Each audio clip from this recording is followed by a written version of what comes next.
Welcome to Kevin Unscripted. This episode is with Doug Petersen, who is a born and raised Fort St. John local and has also built a well-established career in real estate. This one was pretty interesting and hope you enjoy.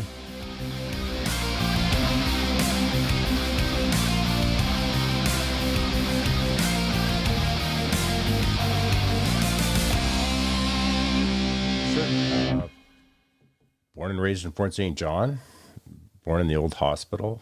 I grew up here, went to school, when I left for school in 87, graduated in 87, went to Grant MacEwan for a couple of years and played basketball there. And then I took a year off of school and decided I wanted to play football and walked on at SFU the next year. Oh, I played four years there. SFU. Simon Fraser. Oh, Down in Vancouver. yeah, because they don't have football really. No, I never played it especially- down of football until I moved down there. What got you interested in that? Just decided I wanted to do it, I guess. Because it's hockey up here seems to be the really Hockey, predominant.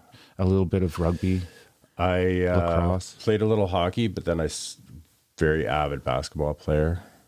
And I just kind of decided I wanted to play football. Oh, right on. Yeah.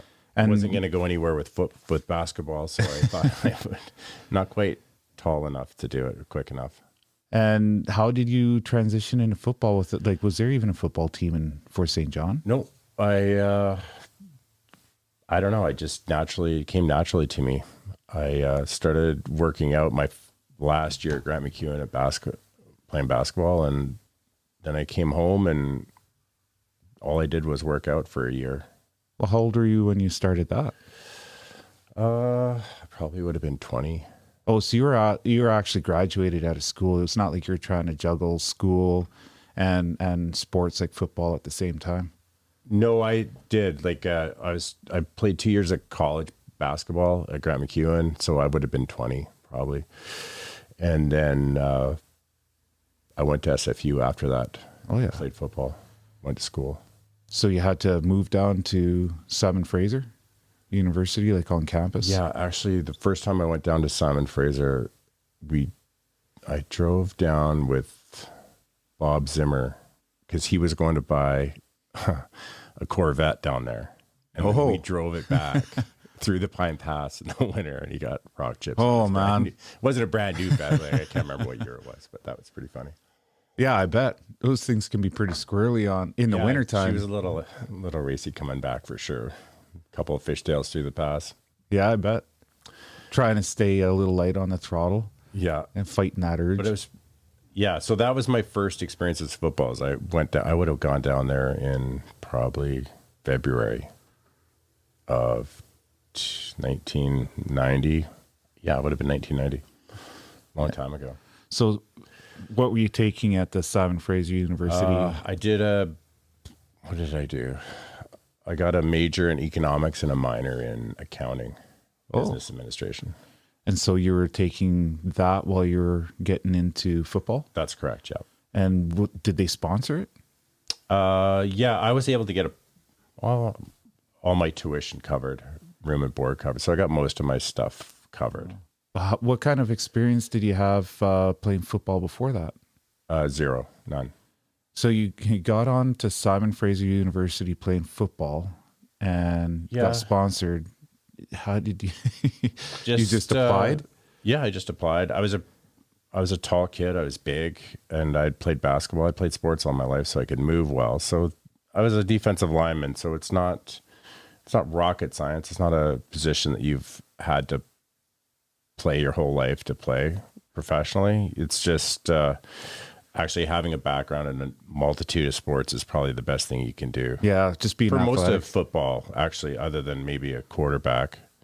But it's, having a wide variety of experiences with different sports is probably the best thing I could have done, especially basketball. I think basketball is probably the best primer for kids. Just because of like the cardio aspect of it? Cardio, more than that, your hand-eye coordination and the movement.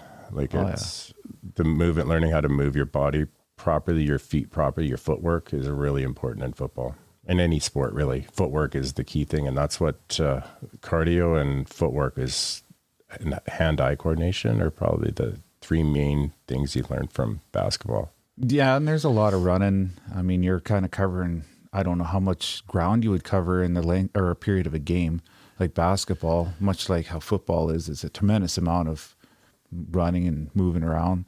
Whereas I guess you can say that also for hockey and whatnot. It just seems like the endurance level with basketball, I found was a little bit more than even hockey, because hockey switches out quite a bit more. Whereas if you're playing basketball or even football, it seems like you got a lot more game time. It's definitely two different sports in terms of cardio. Like hockey would be high intensity for short periods of time, 30, 40 seconds, I think, are their longest shifts. Whereas basketball, you're learning to manage your energy, your cardio throughout the game, knowing when to turn it on and when you can coast a little bit. Yeah. Same thing with hockey for the most part, but hockey, it's more intense for shorter periods of time. Oh yeah. Well, how far did that take you as far as your football career?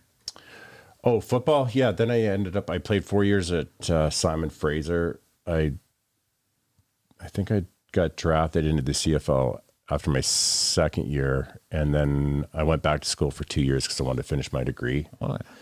And then I started playing in 1994 for the BC Lions. And then I ended up playing 9 years altogether in the CFL. For who? Lions? I think I seen you were for the BC Lions, the Montreal Alouettes. I played 2 years in BC, 3 in Montreal when they brought the team back. Baltimore moved to Montreal. They moved the team there, and then I finished up with 4 years in Edmonton. Wow, that's not bad. That's a good run. It was a good career. I probably played a year too long. Did you? As far as the body's concerned, but overall, I'm not in bad shape. Oh, that's good. What made you decide to get out and switch it up? The last injury I got, I herniated 3 discs in my neck, so I actually lost I'd say 80% of the power on my right side, upper side. Oh, wow. So it took about 6 months to rehab that back. And so I thought it was time to move on. Yeah, it's probably a good call. Yeah. So, but it's a pretty common injury, especially back then, because you were allowed to use your helmet a lot more. Now that's frowned upon. Back then, just a battering ram. It was a weapon. Was there any way, did they have it set up where there was any kind of neck support? You can drop your helmet onto your shoulder pads maybe a bit? Or they have like what they call horse collars, which is like it's basically some padding that goes around your neck. But it didn't really help that much as far as the impact goes. It kept your head more stable, but you're still bashing your spine down into your... That's unreal. Super high impact sport. Like there's a lot to be said now with concussions. I think is becoming a little bit more of a, it's not even as more aware, I think, respect when it comes to that kind of injury. Concussions is, I think, far more serious than what people originally thought, especially with sports related concussions, because like football, I mean, you're constantly the impact over time. Yeah. It's something when I played, we never even thought about. Like you get your bell rung and you would just get back up and start playing again, or maybe take a couple plays off and head back in there. Man, any real bad experiences with concussions? No, I'm pretty. My kids would probably tell you differently, but I think I'm pretty good so far. Been really lucky that way. It affects more than I think you realize with your memory, and you can see that in boxing, especially where there's quite a bit of head trauma. I mean, you're getting quite a few head impacts, and see the older guys like Muhammad Ali and people who've been in the game for a while, speech and the cognitive end of things just start to really show over time. But you don't even see those until some years down the road, and I think that's where the concern comes from, because you don't know how that's going to impact. You. Generally, it's my age group now. Like I'm going to be 52 here shortly. After 50, that's when those things start to show up. You can really. So I'm just beginning now to figure out if it's going to happen to me or not. But I've been checked out as far as they have. I'll get you to pull your mic there just in front a little bit. Where they test you against the average for your age group, your cognitive abilities and stuff, and I'm doing fine as far as that goes. What about this whole, like, when you transitioned out? What year was that roughly? 2002. Oh, you were actually so there's quite a bit of time there. Yeah, it's been 20 years almost. It'll be 1994 Grey Cup. Were you involved in that? Yeah, that was my first year of football. Yeah. You won the Grey Cup. We won the Grey Cup with who do we play? We played Baltimore. That was the second last year Baltimore was in the league. So you went from Fort St. John, not playing football, was in sports, but had an interest in football. Went down to Simon Fraser University. You're able to get yourself an education, partially paid for. That's right. You just got into it. And then your second year playing in the CFL, you won the Grey Cup. Well, we won in 94, so I'd been playing that was my first year in the CFL, yeah. Wow. That's awesome, isn't it? I guess. I don't know. It just seemed pretty natural to me. Oh, I'll tell you, if I wanted to get into sports and I went and I actually achieved something like that, it's pretty monumental. It just worked out as something I really loved doing. I loved playing sports, and I had a great career at SFU. I wrestled. They had the national wrestling team there, so I got to wrestle with them. That helped me tremendously. You were into wrestling also? Yeah. Oh, wow. So it just all kind of worked out, and it seemed like it worked out like it should have. So, Fort St. John, you mentioned that you were born in the old hospital. That's kind of crazy because not many people in this area even say that. Like, I don't know how many people I know that can say they were born in Fort St. John. Well, I'm one of them. When I moved back, when did I move back? In 2004, 2005, I moved back. It was still, everybody still kind of knew each other, but now 15, 16 years later, it's completely different. Oh, it is. You don't know anybody in town anymore. It's funny how much it's changed over the last 10 years, I guess. 10 or 15 for sure. Lots of people are moving. I was born in John, but I never really, I just have family here, and then came back in the late 90s, right around 98, 97, 98, somewhere in there, and then started in the oil patch. And the difference from then to, I think, right around 2004 seemed to be roughly the same. There wasn't a whole lot of change. And then as people in Canada even became aware that Canada had an oil and gas industry, right, it just started to ramp up. I mean, it just took right off. I think 2006 was just insane. I couldn't believe how busy it was. There were times where you couldn't even get fuel because of shortages. It was $100 oil. I mean, it was crazy. Couldn't get enough people. And then that's when, I think around 2007, 2008, you started seeing fairly strong cyclical patterns where it was like boom bust, or like real busy. And then all of a sudden everybody was out of work and you started getting into that. I don't know. It was always transient, I think, but that just, I think, it made it worse. A lot of people were coming for the work and then moving away, and you started seeing more of the shift work where people were from Vancouver Island or different areas of Canada, especially Newfoundland, and they would just come for the shift work. They'd come for your 2-week or 3-week hitch, and then they'd go back home for another week or two. Yeah. Before that, we never seen that. I don't remember. No. I mean, I remember giving directions and, or even receiving directions to go to work. And it was the typical, they'd go to White Rock and then you head south for 2 kilometers and then turn west for half a click into, and you're like, man, yeah. People understand that. Whereas now you got to have it right down. Like there's very, very few people that are aware of the industry or this area and how to get around. And the directions you got to give are like specific, right down like the 0.0 of a kilometer. Well, it's so easy to get lost. There's thousands of miles of new roads here. Yeah. And my daughter works as a medic for Trojan, and there's apps now, like map apps to show you exactly how to get to work. Not just like Google Maps, but specific industry Land maps Tracker is one of them. I hate it when people do that because it just messes further. I'd say they're accurate about 80% of the time. And then usually you'll get a few people every now and then they'll call you because they're lost and you gave directions, but they used a land tracker and they are all like they forgot a one or something in the You just forget LSD. something. Yeah, and it's taking them to like freaking Edmonton or something. Right. And or what'll happen, like you said, the new roads now, especially when you're a little bit more north of Fort St. John, where there's a lot of winter access muskeg. You'll go into a location one way one year, and then about 4 or 5 years later, they'll Changes. Yeah, they create a different access, right? So the directions are out of date. Right. Yeah, people get lost pretty easily that way. And then they're like, "Well, where are you?" And then you're like, "Well, where are you?" And you go back to the old school directions. Well, I'm by that tree Right. with the big rock beside it. And trying to figure out where they're at. That's pin drops don't work all that great out there either. Oh, for sure not. No, because you never get there. So you came back to Fort St. John, and what year was that again? You said 2002? 2005. 2005.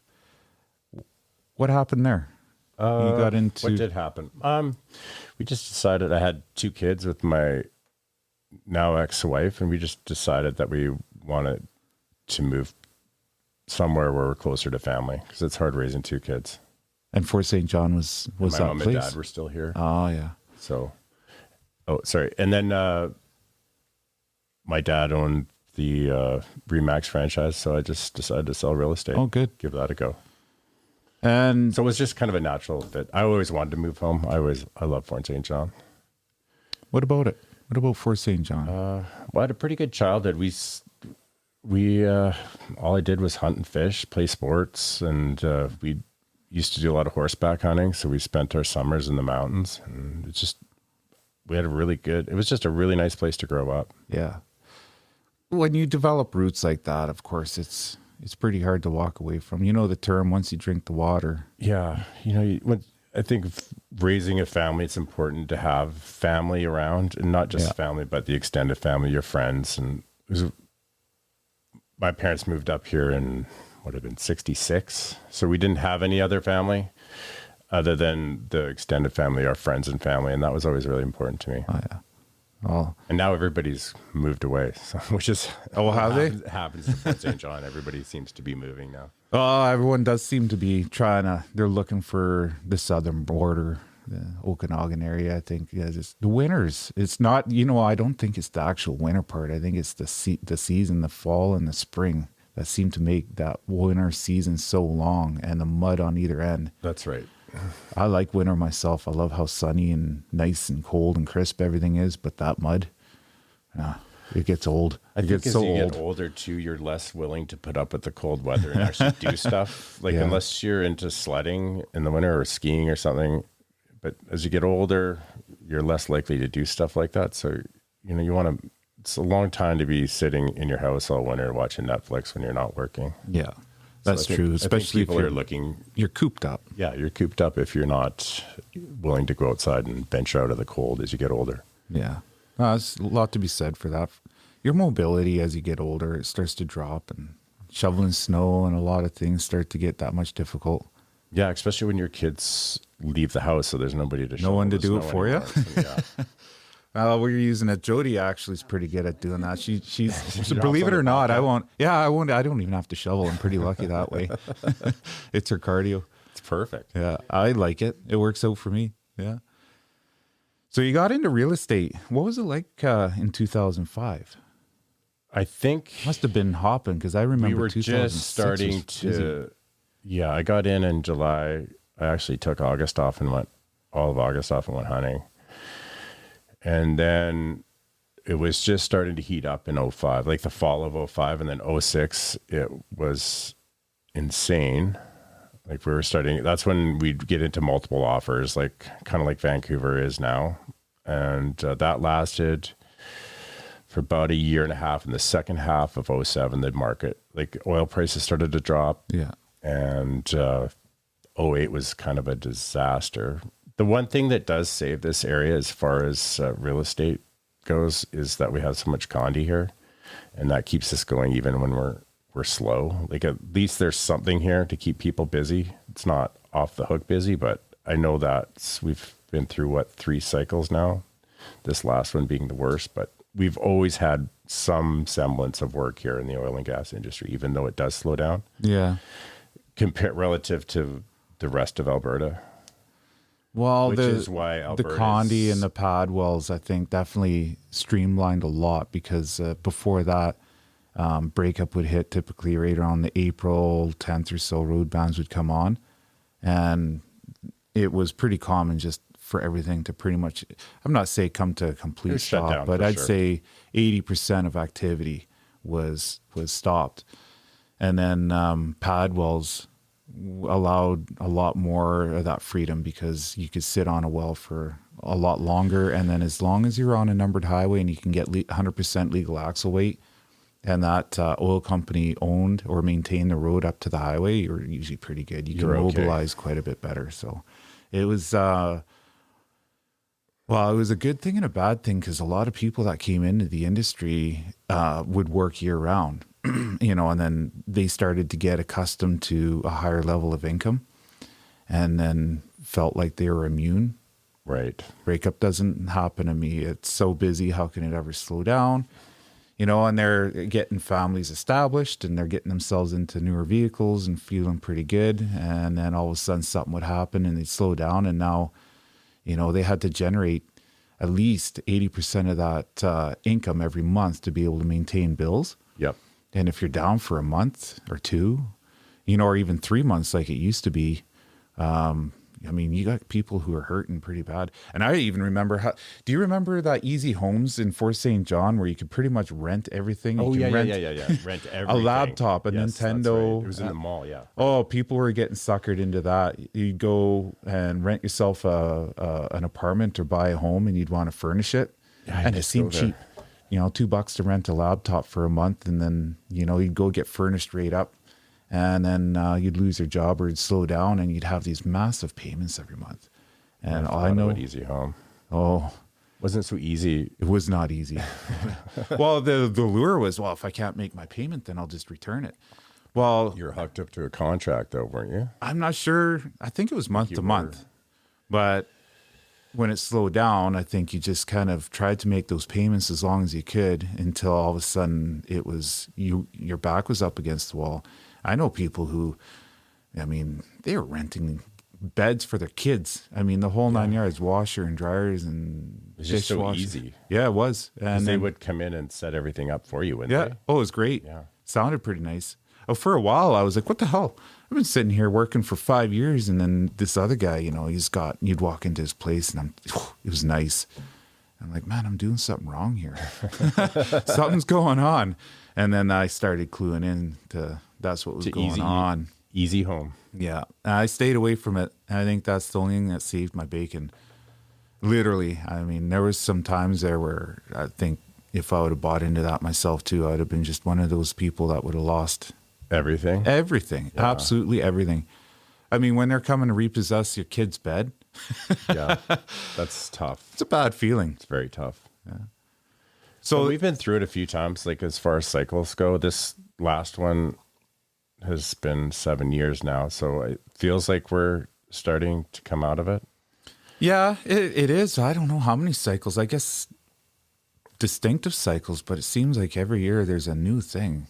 Like you kind of get out of it and it starts feeling good. You ramp up and then you're hit with something else, and it's a different flavor. It could be climate. It could be price of oil and gas. It could be pipeline. It could be the whole array of different reasons for the industry to slow down in one form or another. Certainly seems that way since 2014.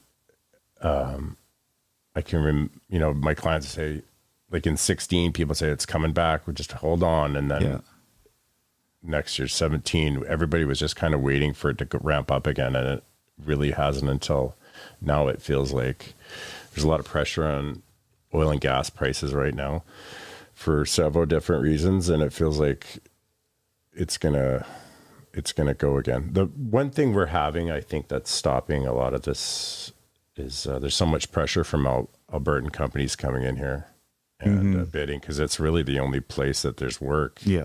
Like solid amount of work for everybody to bid on. So Be nice to see Alberta get back to work. If we get these oil prices back up, Oh, I agree. we can stay in, and Alberta can support their own. It's tough. It's not only tough on these oil companies, but the services. Oh, I it's the mean, service my industry God, is getting they smashed. are.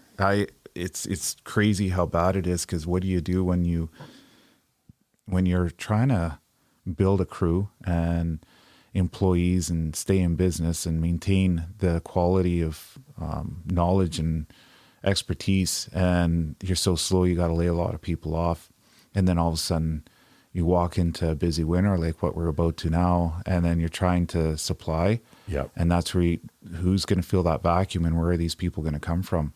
And so you've got this wild pendulum, and companies can't, there's no level even keel. Like the only way to maintain it is to bring people in from elsewhere, and then make sure that you're not putting them in a position where they still got to be able to do their job, right? I mean, you're setting people up a lot of times before they should be. It's just causing a lot of issues. It's and then the price point that goes along with it, and what people expect for pays. I mean, there's a lot of factors that go into it. I feel bad for the service providers, and that's why you see a lot of people from out of province coming here too, is because they're just trying to make ends meet, and a lot of them are just trying to bring money in, not even do a profit, just break even. And if they can show money coming in and going out to survive until maybe it picks up, it keeps them alive. they're willing to. They think that the oil and gas industry, a lot of people who aren't in the oil and gas industry think it's a way to make billions of dollars, a quick buck, and that is It's not a different the case. story if you're actually in it, surviving. Yeah. Yeah. It's been a tough 7 years on a lot of people. How has that? Have you seen that cycle and that pattern in real estate? Yeah, we're very closely tied to oil and gas. When oil and gas industry is busy, like it kind of has been, well, there's been a lot of pipelining going on over the past 2 years, and we've definitely seen that affect the real estate market. This is as busy as we've been since 2014 by far. And that's all tied to oil and gas. I mean, logging's been really busy this year, but oil and gas is what drives this economy, and it's what drives the housing market here in Fort St. John. What does that housing market look like? Is it typically single family home dwellings, or are they? It seems like, from what I can tell, it's a little bit more multifamily buildings, so duplex, fourplex, apartments, suites of some kind. Single family homes is what drives our market. There's a lot of duplexes going up. I just got to get you to pull that mic just in front. There you go. Is that what you want? Yeah. Sorry. Yeah. Sorry about that. It's okay.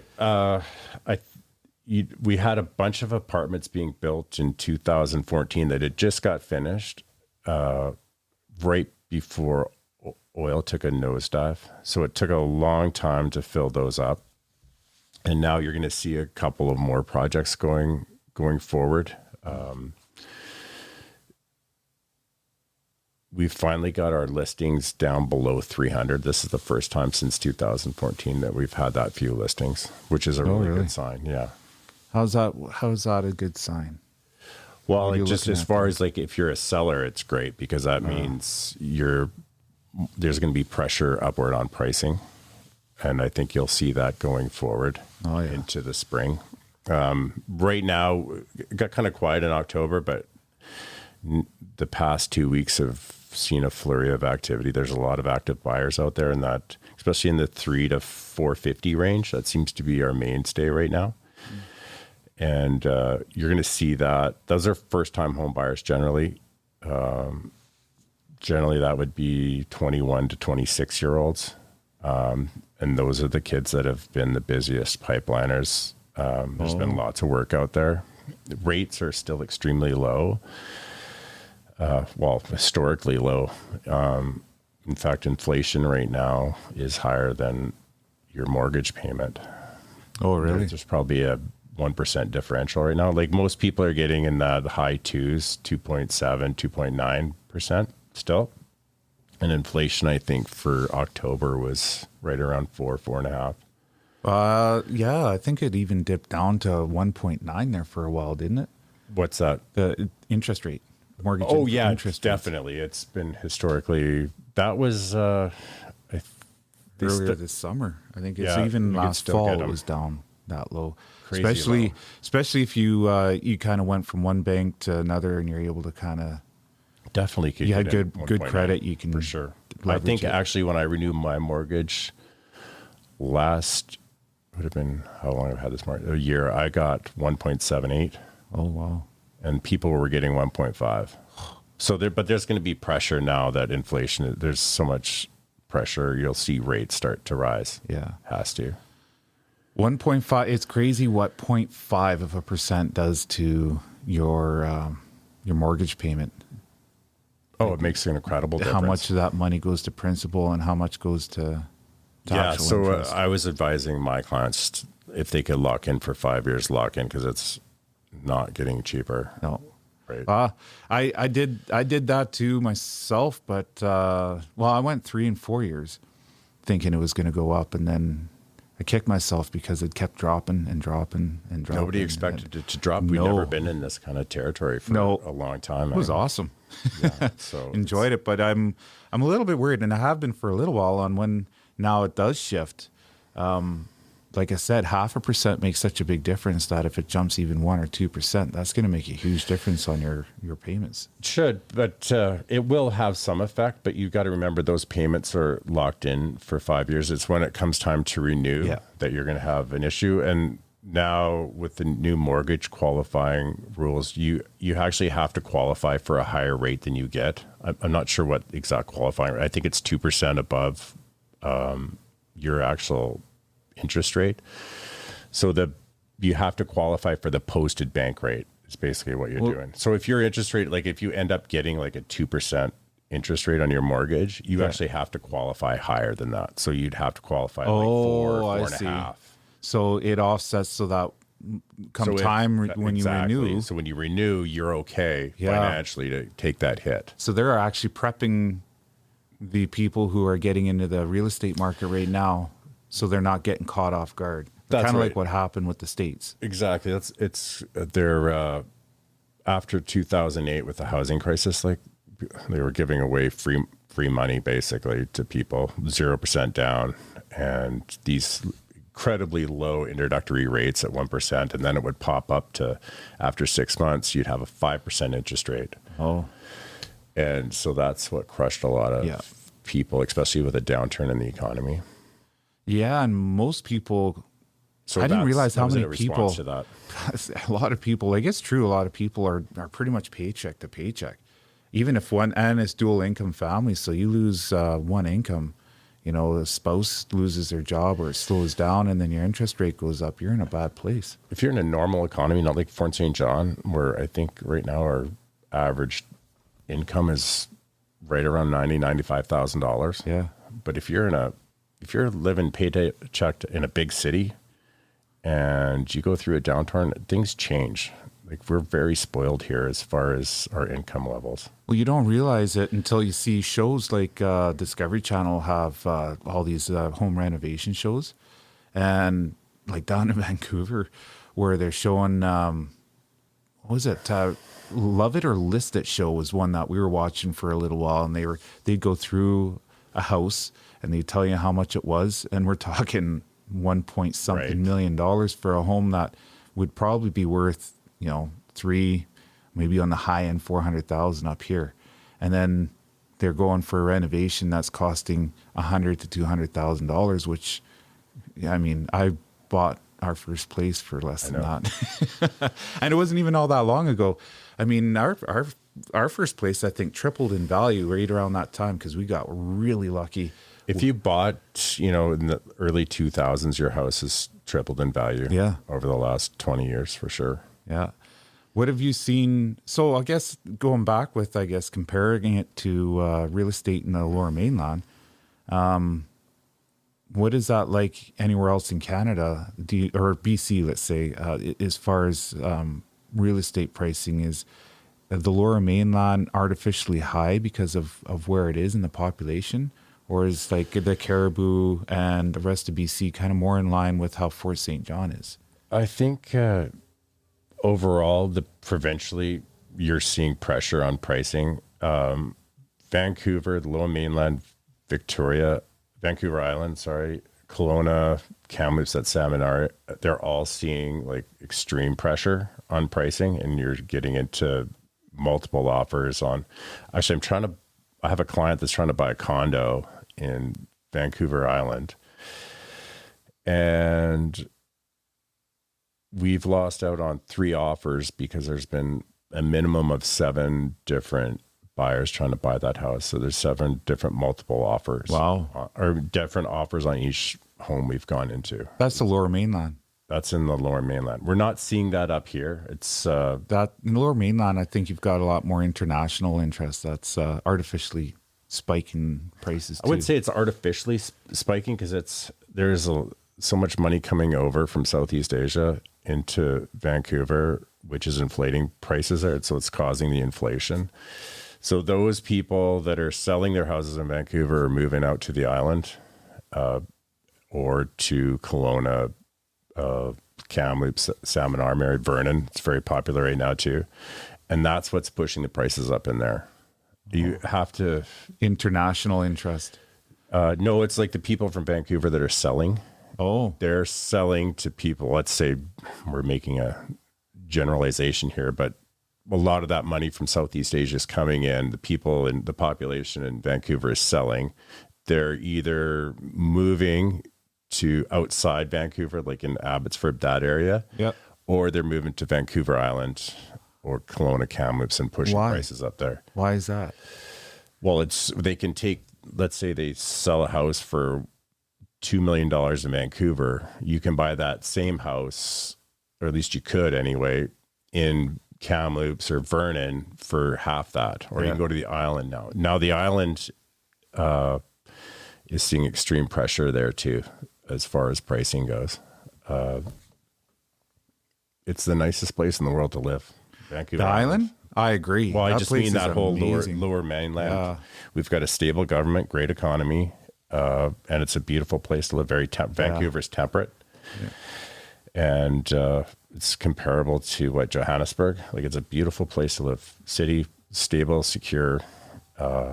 You don't have a government. Well, some would argue you do have a government. I was gonna. I didn't really jump on that right away, but as far as the rest of, like, relative to the rest of the world, there's not too many places like the Lower Mainland to live. No, I agree. I didn't actually realize that until that's why there's so much pressure to live there. But you see now, I guess, what you're describing sounds like almost migration from the high, the Lower Mainland, and people are capitalizing on reinvesting, and you're seeing people spread out into other areas, and that's going to eventually migrate into. That's right. Population kind of getting spread out a little bit more. Yeah, I think, and you don't see it here so much because there's 2 factors, and the big one's climate.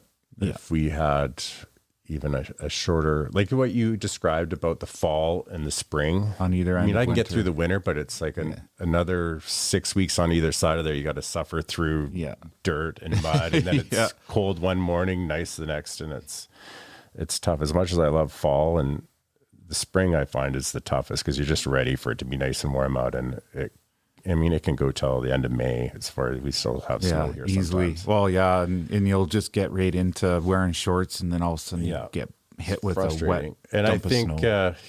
And they need to find, I think a multiplex here would be huge for families. I think that's one thing we're really lacking in. I think we were hoping that was going to be solved with the Pomeroy Event Center.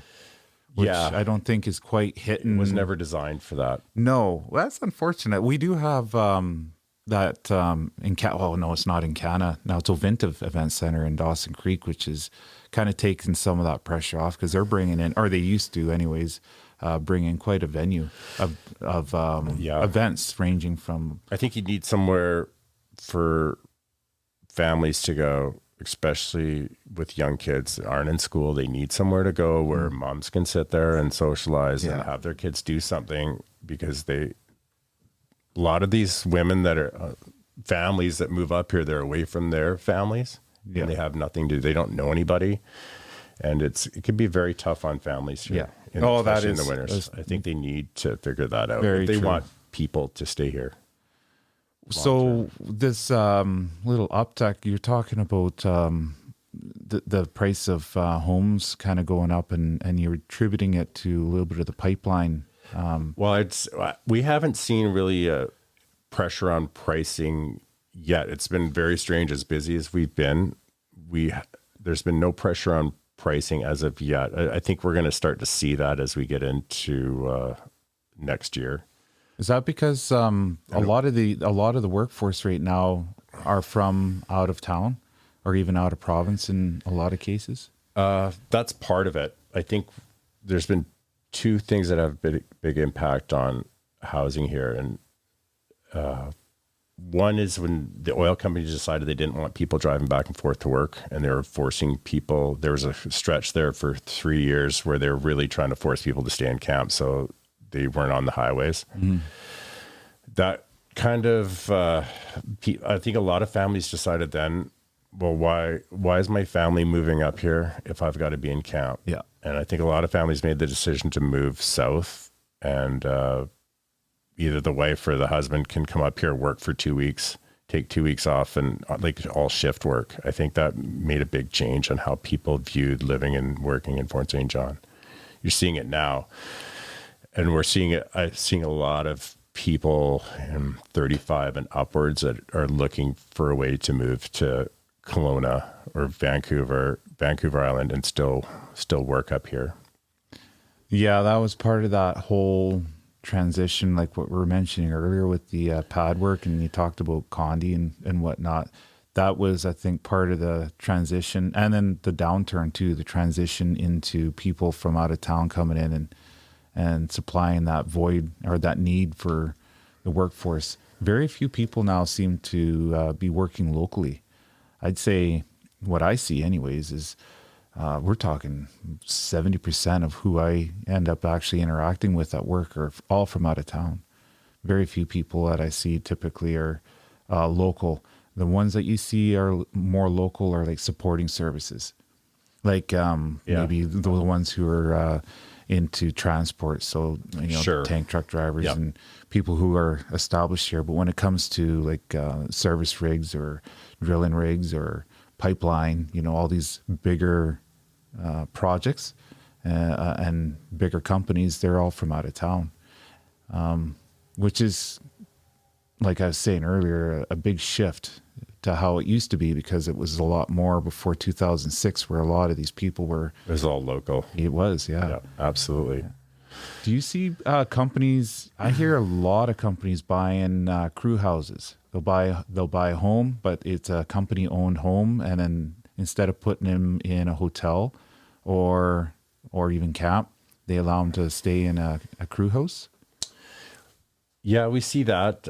We saw that a lot in after the second, when was that, like 09 to 2012, there was a lot of that going on, because it was for one, you couldn't find a hotel room here. Yeah. It was booked, and definitely a lot cheaper to do that. I don't think that's as prevalent as it used to be. Not so much anymore. Mm-hmm. There's definitely people that buy houses and rent them out to oil companies. Yeah. Not so much oil companies, but service providers. Yeah. I know a couple of buddies. Here's a story so when we moved from town out to here, we tried renting our place for a little while, which... The one on 107th? Yeah. 107th, yeah. Yeah. What a disaster that was. It was not a very positive experience. Yeah, it was... It sucked. I was pretty upset about how that all played out. And we actually went through a lot of precautionary measures, but the taste that we got from trying to be a landlord was not a positive one. And then, so we sold our place, got the hell out of it. We're like, this isn't even worth it. Don't want the stress, everything else that goes with it. And then about a year later, I had a buddy who was in a similar position, and he couldn't sell his place. The market had kind of shifted. Right. And so what he did was listed his place on Airbnb just to generate enough revenue to offset his utility bills, because his house was vacant, but it was on the market and it just wasn't moving. And then he got a couple of people that must have started renting it through Airbnb, and they were working. And so he approached him and he's like, so what is this all about, kind of deal? And so they explained what was going on. And he told him, well, I'll just get like Molly Maid or someone to come in, and you can set it up much like how a hotel room is or a camp. Absolutely. You get people to go in there to clean up and whatnot. And he started making an absolute killing off it. I kind of wish I would have done that. That Airbnb option. You're just a little late on the little bit. Airbnb. It was just not quite there yet. It wasn't. It was about a year or two later. Yeah. Yeah. And that was a big one. I know a lot of guys who ended up doing that, and they were pretty happy with that decision. Yeah, I'm actually. I didn't realize how big Airbnb is actually here. But a lot of people are using it. Yeah. Have you tried it before? I don't think I've ever stayed in Airbnb. No. Well, we tried it. Me and Jody, we went down to Vancouver and we tried the Airbnb. And I like it. I'll do it again, but you got to be careful. There was a couple of times. Sometimes you get basement suites that are set up where they have the option of renting it out. It's a full legal suite. Mm-hmm. And it's a good deal because now you got your separate entrance. It's fully furnished. You got your own separate rooms. It's far better option than a hotel.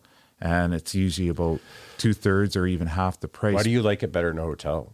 Because you don't have to check in and out? No, because you get more room. Like I said, the basement suite option is where you have your own bedroom, and it's a basement suite. It's like your own place, and it's cheaper. It's far cheaper. Like a room, I think a hotel room is what, $160 a night. Rental anyway for me to stay at the hotel was $260 a night, and our Airbnb was like $60 or $70. I don't know if the listener just heard what they said there. She's so apprehensive on putting a headset and talking to the mic. Okay. But roughly I get it. $160, and then what did $260, and then what did we pay? $70. Oh, no brainer. That makes sense. Yeah, but now the flip side of that is we stayed in another place, and they advertised it where you have your own parking and entranceway and everything else. So we went, and it was cheap. We went and we thought, oh, we'll go check this place out. But what they didn't tell us was they have one of those barn doors that slide on rails, and that separated your space the rest from of the house. Yeah, so you can hear them everything, and it was like, cool. Oh no, that's not cool at all. Don't you have to pay like a cleaning fee though when you leave? It's included. Oh, yeah, is it included? Yeah, it's like $20 or whatever. And then you leave a review, and they leave a review on you also. And then if you want to get a place, you can actually get into some nicer places if you have a decent review. It keeps you honest, so you don't go in there and trash interesting. the place. I didn't realize you got reviewed as a guest as well. Yeah, works pretty good.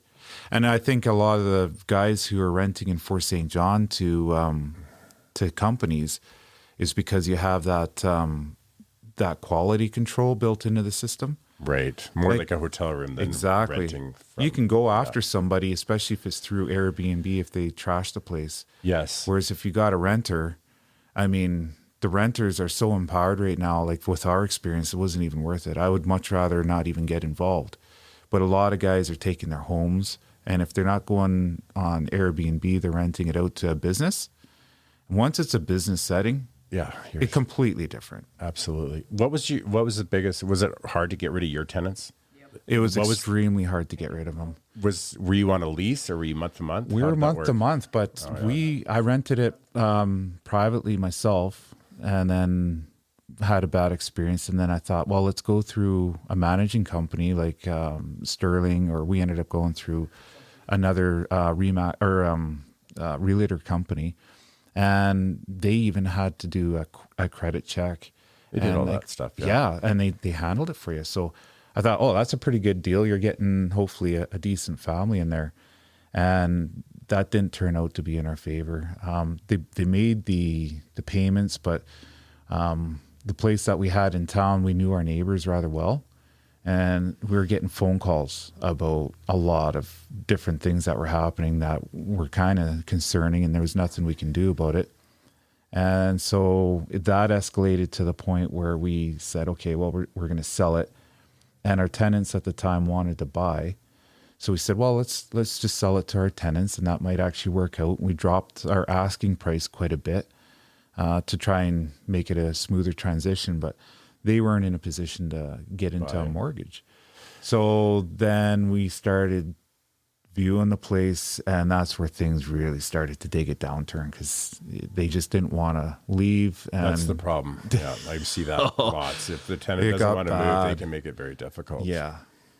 So, I mean, that was, I think, the experience we had. And I know a couple of people that, have had the exact opposite experience. And I've get a had good the tenant, experience it's that great. most of the tenants I deal with are terrific. And I really try to make it as easy as possible because I know how frustrating and annoying it is to be in a place that's for sale and you have to get ready to you have to keep the place neat. Just as a human being, you don't want people coming in there and looking at your stuff and it's all messy, whether it's your house or not. Yeah. So it's frustrating for tenants on their side as well to have a place that's for sale while they're living. And I get it. Think I can get you to put a headset on, Jody? No, not a chance. Nothing to do with it at all. Not doing it. That's all right. It's all good. Yeah, well, it's I guess a crapshoot, and that's where. So how did you get them out eventually?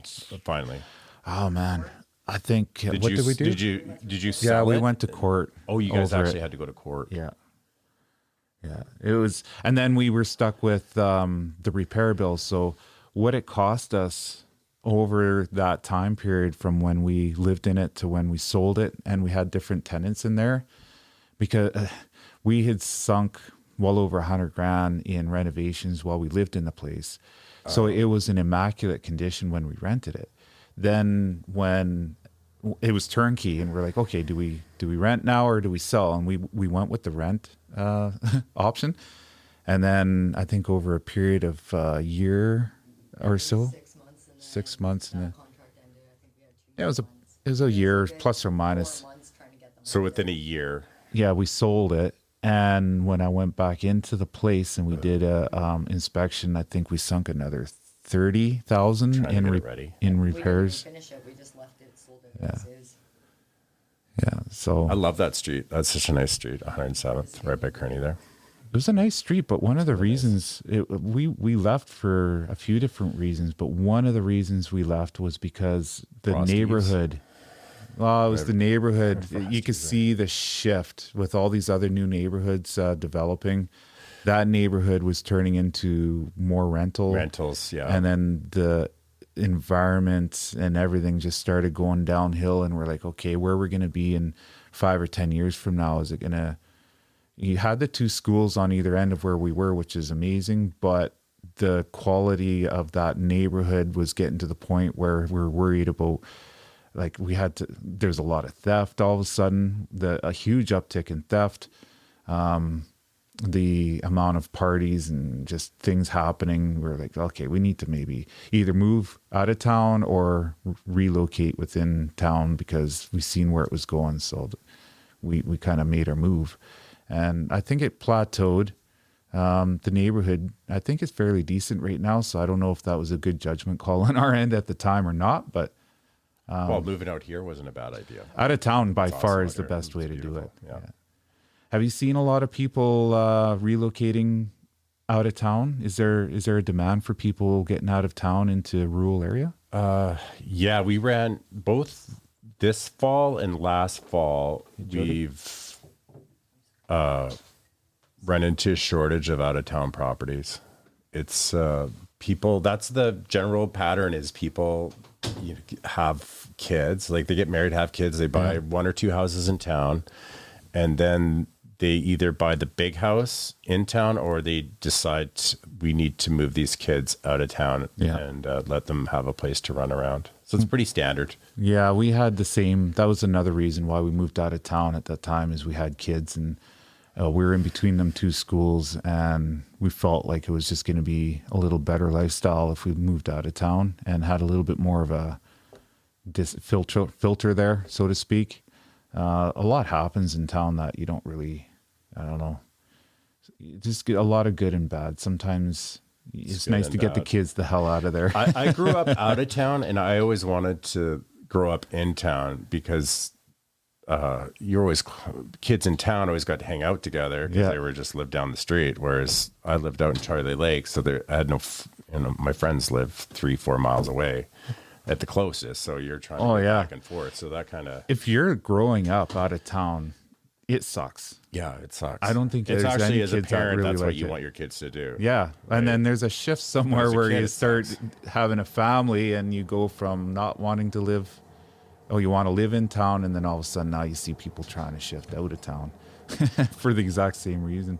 We actually have some friends too who moved out of town, and there was such a demand for out of town places that I think it took them over a year to find a place. And they ended up actually just driving around out rural areas and areas that they wanted to move to. And they found their place because people were selling just by throwing a sign up on the highway or the road and selling privately. They weren't even listing. Yeah. And that's how they found their places, just going out there and finding a place that they like, because nobody was advertising it. No one was listing with a realtor because the demand was so high. They Sometimes that just can threw a sign out. happen. We go through, this is another cyclical thing, is you see companies like Property Guys, 1% Realty, when it gets busy, those are the times when you see those companies pop up, because it is fairly easy to sell. And so sellers question, well, Why pay for a realtor? Why pay for a realtor? I mean, I can get into why you should, but You should. and That's then, why we're here. But then when it's slow and it becomes very tough to sell houses, then those companies generally tend to dry up, and you're left with traditional real estate companies. Is 1% property actually around still? I think I seen one of their I'm not signs sure. a little while ago. They're not, I don't know if they ever, I can't remember if they ever made it to Fort St. John. We had Property Guys. Oh, that's what it was. It was Oh, and property we had, guys, yeah. well, we had 2% Realty. That's what we had. We didn't have, we weren't busy enough to have 1%, but we had 2% Realty here. And they're not around so much. No, I think they folded up probably because they came in, and then 2015 hit. I think they were around for another year after that, and then that was maybe 2 years, 2017 maybe. Property guys are still. Do you know if Property they're still Guys around? is still a viable working company. Actually, I saw one of their signs. They're still here in town, Are they? but I don't think it's actually. There's not somebody in town that actually works for Property Guys as a realtor. I think it's. I think you have to. They're out of Prince George now, and so you send away for a sign, and they send you the sign, that kind of thing. There seems to be a lot of people opening up real estate offices now in Prince George, Williams Lake, more of the central BC area, the Caribou. Yeah, well, you're starting to see it get busy there. You're seeing property prices rise in Kelowna, and the same thing that's happening in Vancouver is happening in Prince George, or is happening in Kamloops. People are selling, getting high prices for their homes, and they're trying to find somewhere else to Well, live. down there too, but I'm talking more the Caribou, like And then central. Prince George and Quesnel, prices are still relatively low compared to the Kamloops, Kelowna area. So you can move there, buy a house, and plus Prince George is a center of the province. So there's a lot of government jobs there. There's a huge university there now. Thank you, Jody. Mining's exploding again. There's a lot of mining going on there. Like in central BC anyway. Interesting how industry now right across the board is starting to see an uptick. Supply and demand, I suppose. I shouldn't say that. That's probably a whole nother podcast episode. Probably, yeah. But I mean, what are we seeing? We're seeing oil and gas, which is a commodity. We're seeing less investment in oil and gas. There's less people that want to work in the industry. So it's becoming harder to work in oil and gas as a company because there's more restrictions environmentally. We're probably the most responsible. We are. By far, we are. If not province, but Worldwide. Right? Globally. I'm not even Globally, sure. I'd like to hear who's second best and exactly how far they are, because I don't think Canada. So it becomes harder to close drill second. because there's less investment going into it. There's less people that want to work in the industry. So, I mean, that's globally too. There's less investment and less people that want to work in the industry. So we still using as much oil as we did 3 years ago, and it's got to come from somewhere. Yeah. And if you're not investing in it, the price is going to go up. And you're going to see that probably over the next 3 to 5 years. Well, more recently, too, with I think climate change, we're getting, I think, manicured here for another climate change about. I think it was pretty big thing before the pandemic, and now you're starting to see that really start to take a hold again. So that and Trudeau's, commentary that he had at the last what was that, G7 or wherever he was talking about climate change and how he's going to put caps on emissions and stuff like that. So I'm sure that's going to have a lot to do and a role is going to be played when it comes to how it's going to affect us and this region in particular, because we're so dependent on oil and gas. I'd be curious to see how that kind of plays out. I know there's some concern around it, whether it's warranted or not. People are very nervous here with the current government in Ottawa. Absolutely. Yeah. Well, it directly affects us 100%. Like it affects us for a lot of reasons. Yeah. Taxes, industry, like regulation of the industry here in Fort St. John. Well, not just Fort, but northern BC. Like there's, of course people have a right to be nervous for sure. It's only natural. Why should people go with a realtor? You mentioned that you already earlier. do that. Yeah, why not? Well, I think a lot of people, that's a big thing for people when they're listing their place, is trying to decide whether to go with a realtor, maybe try and post it on social media and show the place themselves and sell it, just hire a lawyer to do some of the paperwork. But yeah, there's some people that can do it. Some people are really good on social media, and I've had lots of clients try to do it. Some are really good at it and some are successful at it. Others, it's not as easy as it seems. If you're buying a house, there's no reason why you shouldn't use a realtor. It's priced into the price of the house. Yeah. And there's so many things that can go wrong with the deal, or things you just don't know about when you're buying a house. Like if you look at buying your first car, your second car, I wish I had somebody there that I had no idea what I was doing. And I know I could have got a better deal if somebody was there to guide me along. It's no different than a house, that it's nice to have somebody there that's experienced. And I have to say, overall, I'm very impressed with the level of professionalism in my industry in Fort St. John. It has increased exponentially since I first got into the industry. We have a lot of good realtors in town here. I'm always impressed with the people I work with. We all get along. We generally, let's say, all of us have our clients' interests at heart, and we just work together. There's not very many issues that come up as far as bad relations with realtors. They're focused on getting the job done for our clients. are you Very talking impressed about professionalism between realtors, or professionalism relation between a realtor and their client or customer? What do you call them, a customer or a client? Client. Yeah. No customer. Customer, they've changed the ruling here I think it's, when did they do that? 2018.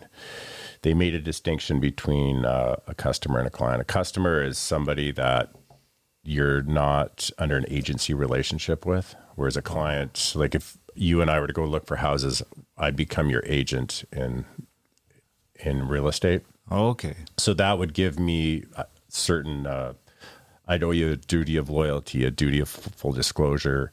Anything I know about that house, I have to disclose to you. Where if you're just a customer and I don't have an agency relationship, I don't owe you that duty of care. So the terminology actually is incorporated into some legality aspects of it too, as far as the commitment. That's right. There's actually, I'll actually just bring it up so I know what I'm talking about. Jody can too. She's an awesome fact checker. Well, I just have it open right now because I just did a deal last night. So Oh, congrats. It'll be. That's a good thing. It is. I got a first-time home buyer. He's super excited. Yeah, I bet you some of the experiences you get to share with some of your clients are pretty cool, eh? Like Yeah, not well, even this just- kid, I've known him since he was like, he's one of my daughter's friends, got to know him. Oh, yeah. And I'm always so impressed with the my daughter's age kids are awesome kids. Like, your daughters, well, they went to school together. I'm really impressed. They're hardworking. They have a much better, broader outlook than I did when I was a kid. I agree. It's amazing, actually. I actually have been impressed with a lot of that too. Hardworking kids. Yeah. They want to get ahead. They're starting to save money. Well, like not all of them, but this kid that I worked with, man, he's awesome. He's working 50, 60 hours a week, saving money. He's got money invested in stocks, and now he wants to buy a house. Yeah, it's just Wow. He's 21. Man, I'm in my 40s and I'm just ticket, getting like his figured out journeyman. stocks. So yeah, Oh, good for him. way ahead of the curve. So, first-time home buyers. Actually, let's backtrack. I want to touch on that first, but what were you looking up there?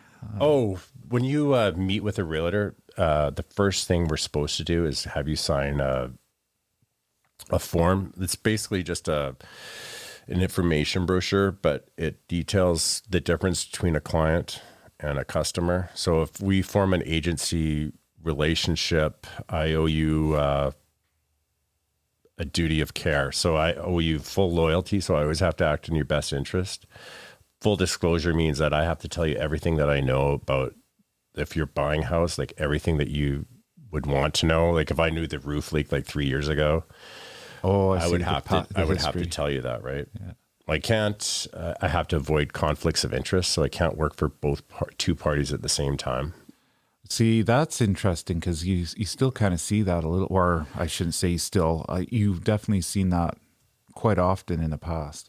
Basically, I always have to work in my client's best interest. There's nothing that can come between me and my clients. And I always have to maintain confidentiality, private, like everything that he or she tells me is completely private.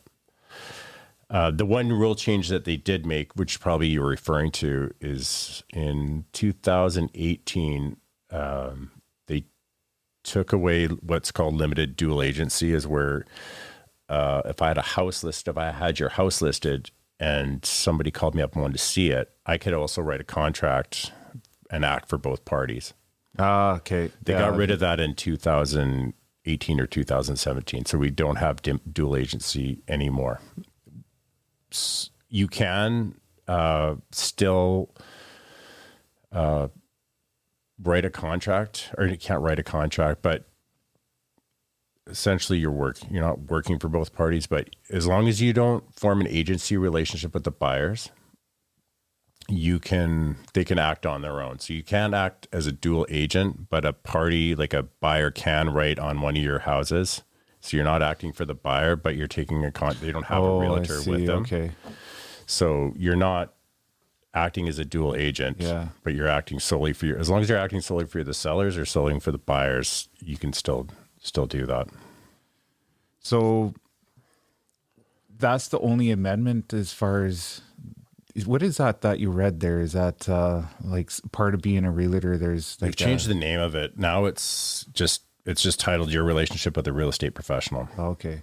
So what does it take to be, like when you're getting into being a realtor, what do you need to do? Is there a schooling, or, because it sounded like there was almost an oath, like what you're talking about. There was a conductivity or an oath. Oh, we have our own rules and ethics. Like they're quite stringent. And the last thing that a realtor wants to do is get in trouble with the real estate council, because they're very severe with punishment. I mean, it takes a long time to get there, but if you screw up badly enough, the penalties are quite harsh in our industry.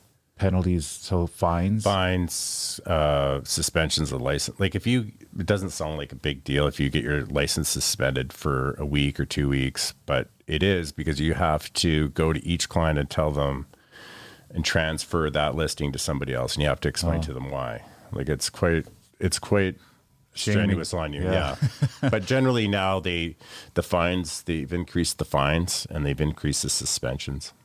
So is this something you pay into as a realtor? You got to pay toward, it's almost like a duty or a licensing Yeah. that you need to pay? That's the one thing about real estate that most people don't, is how expensive it is to operate as a realtor.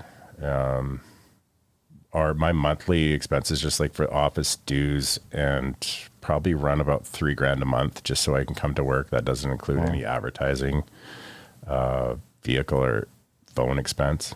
That's just $3,000 a month just to walk into an office every day. Do you pay into the real estate council? Yeah, I can't remember what the fees are. I've never been too good with that. But yeah, we support the Real Estate Council, the Real Estate Association of British Columbia. Okay. And they're the ones that when you go to become a realtor, they're the ones who give you recognition and They're the licensing ones, that's for right. being Most a realtor? of the licensing program is actually done out of UBC they have it set up through the Real Estate Council, but because obviously UBC is set up to teach people, they have it done through what's called the Sauder School of Business. They run the real estate program, licensing program. And where do you get the schooling for this? At UBC. That's the only place? You can do it all. Yeah, some people now they offer degrees in real estate. But as far as becoming a licensed realtor, the course is completely online. There is some classroom work once you've completed that online course. You have to go down to Prince George or UBC for a week. Okay. So the schooling is more or less work at your own pace, and then you do your final testing or licensing down at UBC? That's correct. Okay. So how long does that typically take if you wanted to get that schooling done? Now I would say it takes a minimum of 6 months to do the Of course. full time? That's a full... Not full time workload? I'd say if you had a 9-to-5 job, it'd probably take you a year to do it. Oh, wow. There is actually a fair bit involved then. Yeah.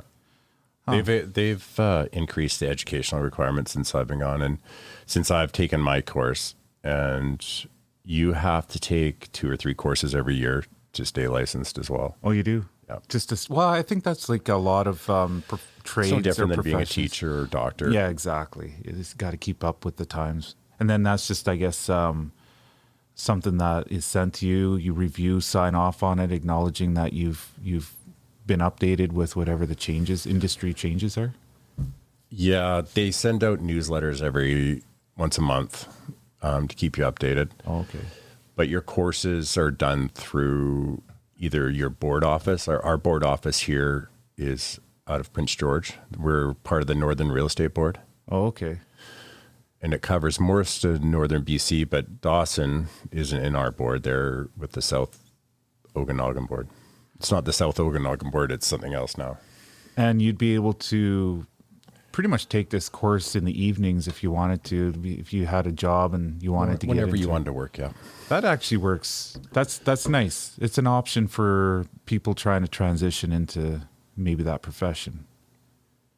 Yeah, it certainly is something that you can work, like have a job. You need it's definitely a course you can take while you're working at something else. Yeah. Right. And you want to transition out of it.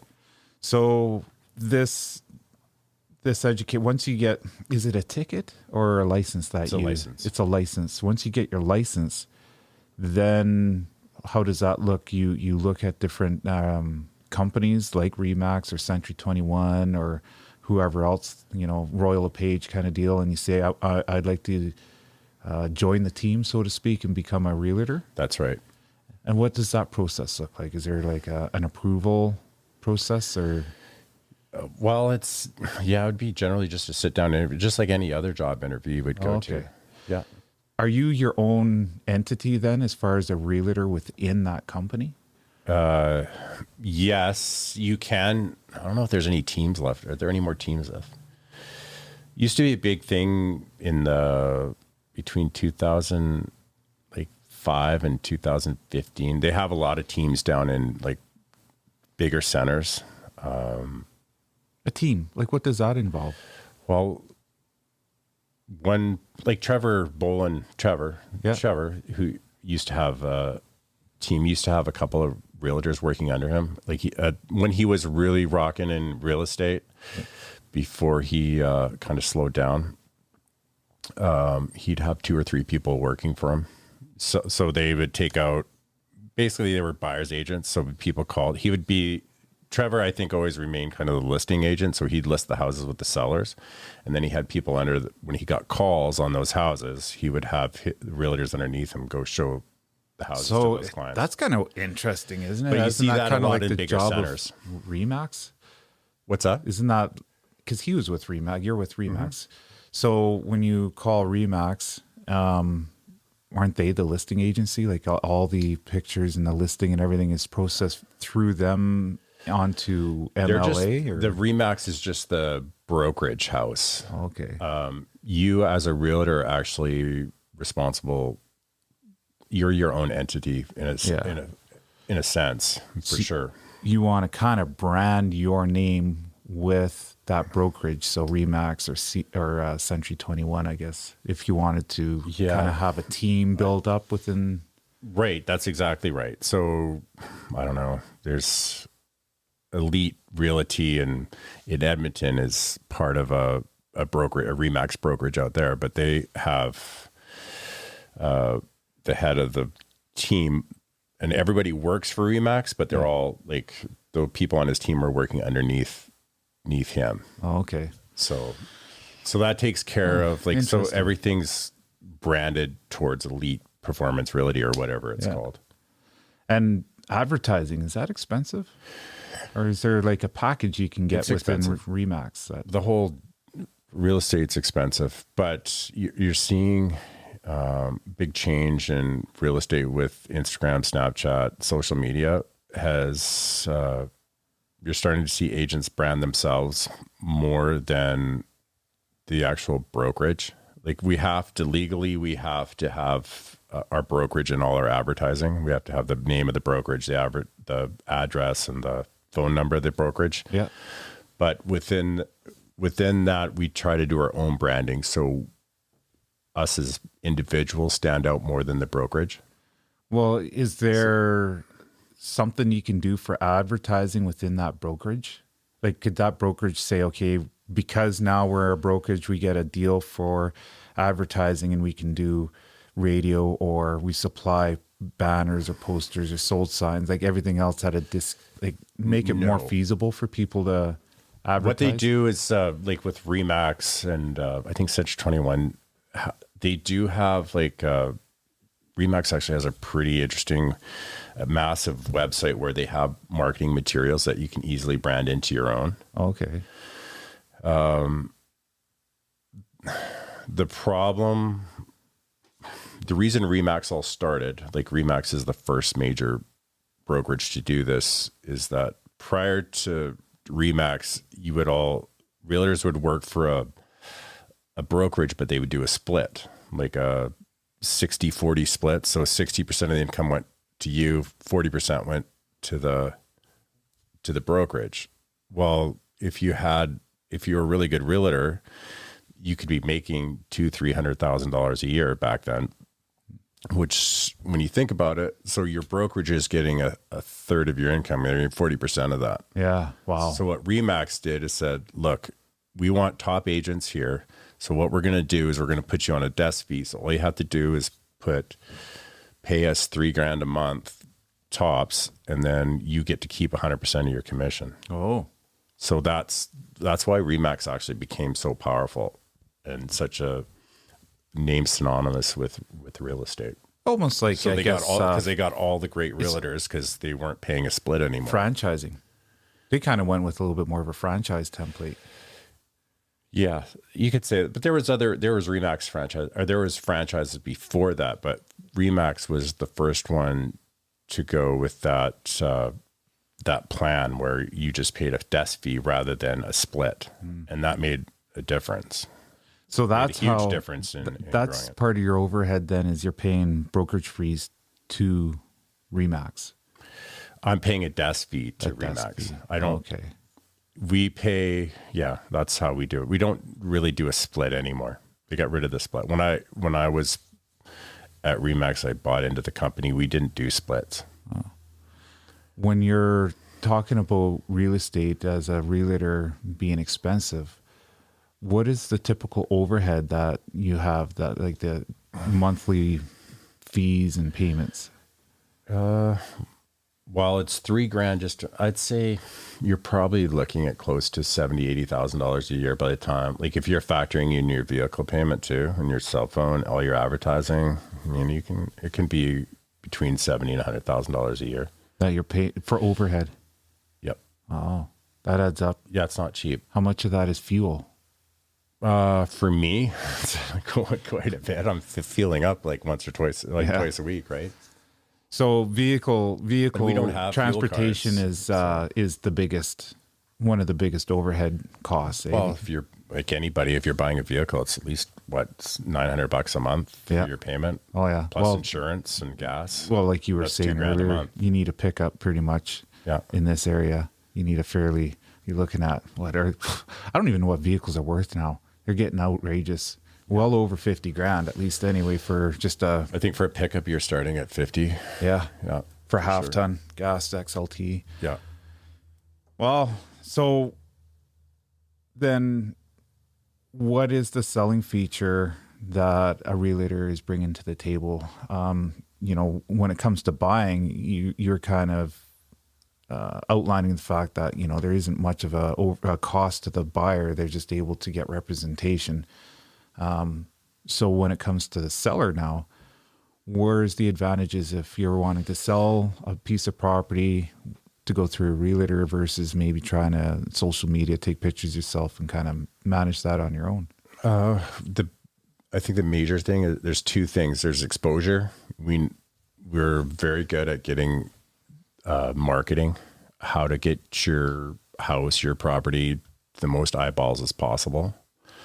Not only that, it's not just any eyeballs, it's eyeballs that have been pre-approved or have the financing to buy your house is really important. I think that's the main thing we are here to do is get your house, your property in front of as many people that can afford it as possible. Filter out the tire kickers. Yeah, I think if you ask most people that have tried and have been unsuccessful at selling on their own, it would be two things. It would be tire kickers and then or people that do write on their house that aren't, the deal goes sideways because they don't have the financing to do that deal.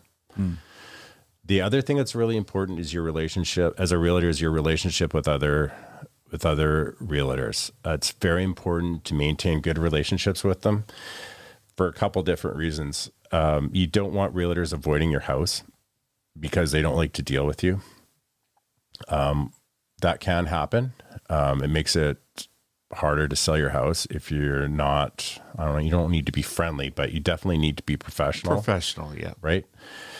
And two, that relationship is really important when things go wrong.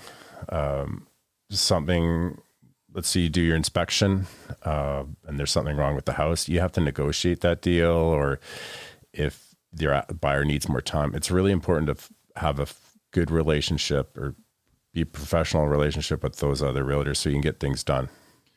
What do you see is one of the more common reasons for those relationships to maybe go south?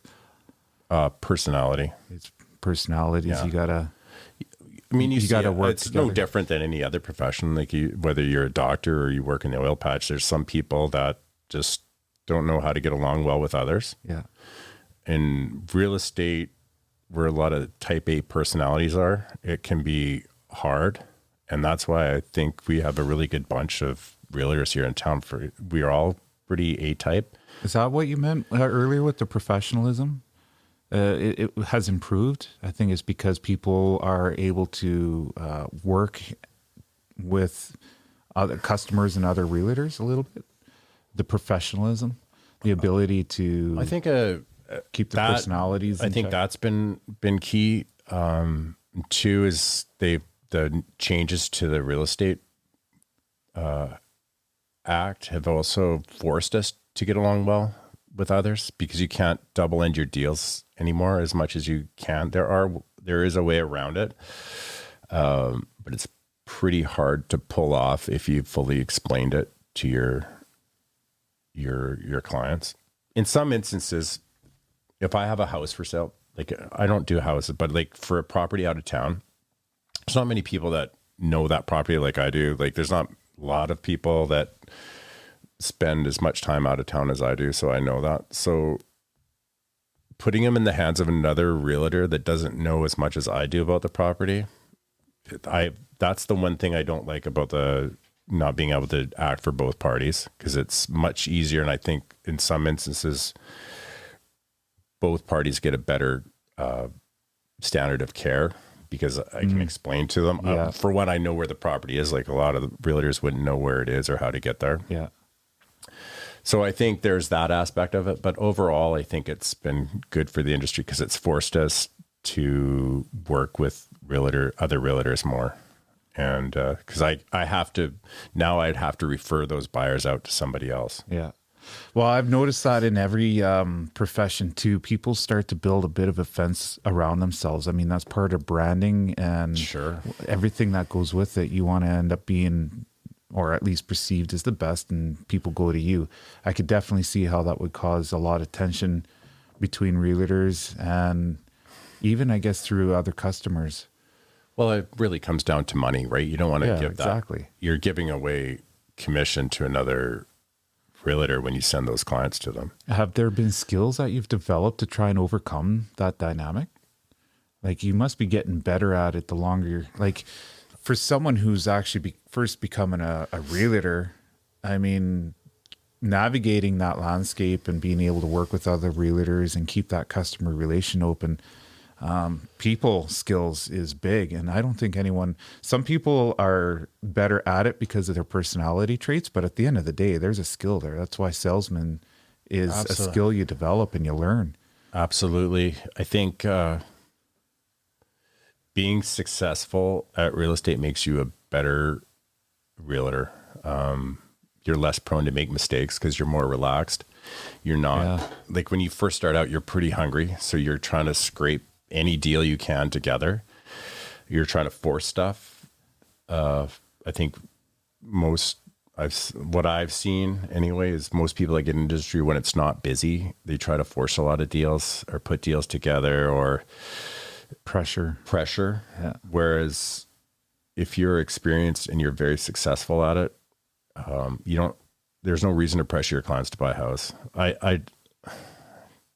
Other than that, you're lazy and you don't want to show them any houses. Other than that, when I have a buyer, I know that they're going to buy a house, or otherwise they wouldn't have gotten pre-approved. They wouldn't have phoned me. Yeah. I know they want to buy a house. Yeah. So it's just a matter of showing them enough houses or the right house. And that's a time thing.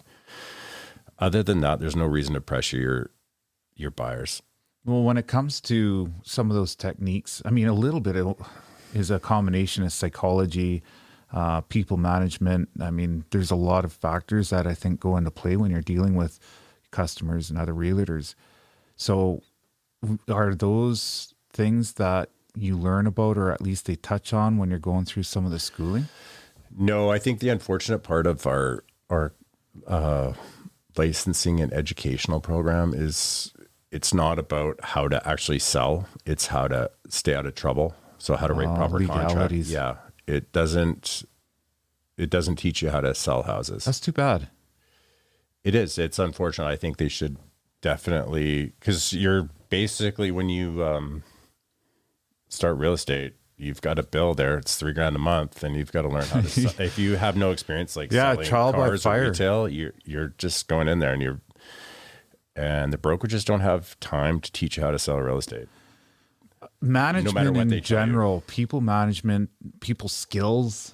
I mean, those are things I think should be taught more predominantly in not only school system, but when you need to be getting into a trade or some kind of profession, period. I think they should have something like that, because an example of where I'm going with this is just with myself in the oil and gas industry. Like everybody else in this industry, you get started up, you throw on a pair of coveralls, you take a couple of endorsements to, first aid and H2S, away you go. You learn the job. That's great. You have support there. You should have, and, mentoring and everything else that goes with it. Now, when you get knowledgeable enough and skilled enough about that position or job that you're in, and you're promoted into a supervisor's position or even maybe management, you don't need to know as much about that job as much anymore as you do about people management and the ability to be able to get that job accomplished through using other people.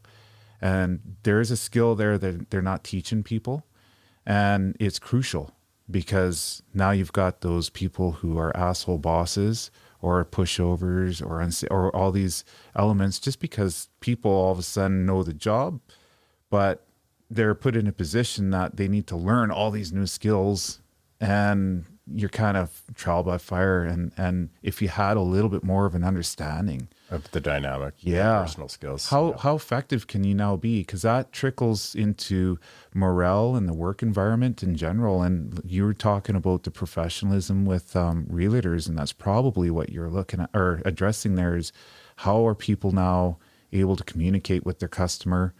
How are they able to communicate with other realtors and all these dynamics that they're obviously not teaching, I think, all that well, or predominantly anyways, is schooling or getting a ticket or a license. Yeah, I think that you're absolutely right. That's across the board in all industries. Yeah, it is. Absolutely. Communication is still critical in being successful at whatever job you do. Mm-hmm. Whether it's interpersonal skills or in a marriage or friends or professionally, for sure. And they do offer courses on that, like courses like conflict resolution, which is, I've taken that course 3 times now. You see any value in it? Absolutely. Oh yeah. I took a couple courses that learned a lot. Just garbage.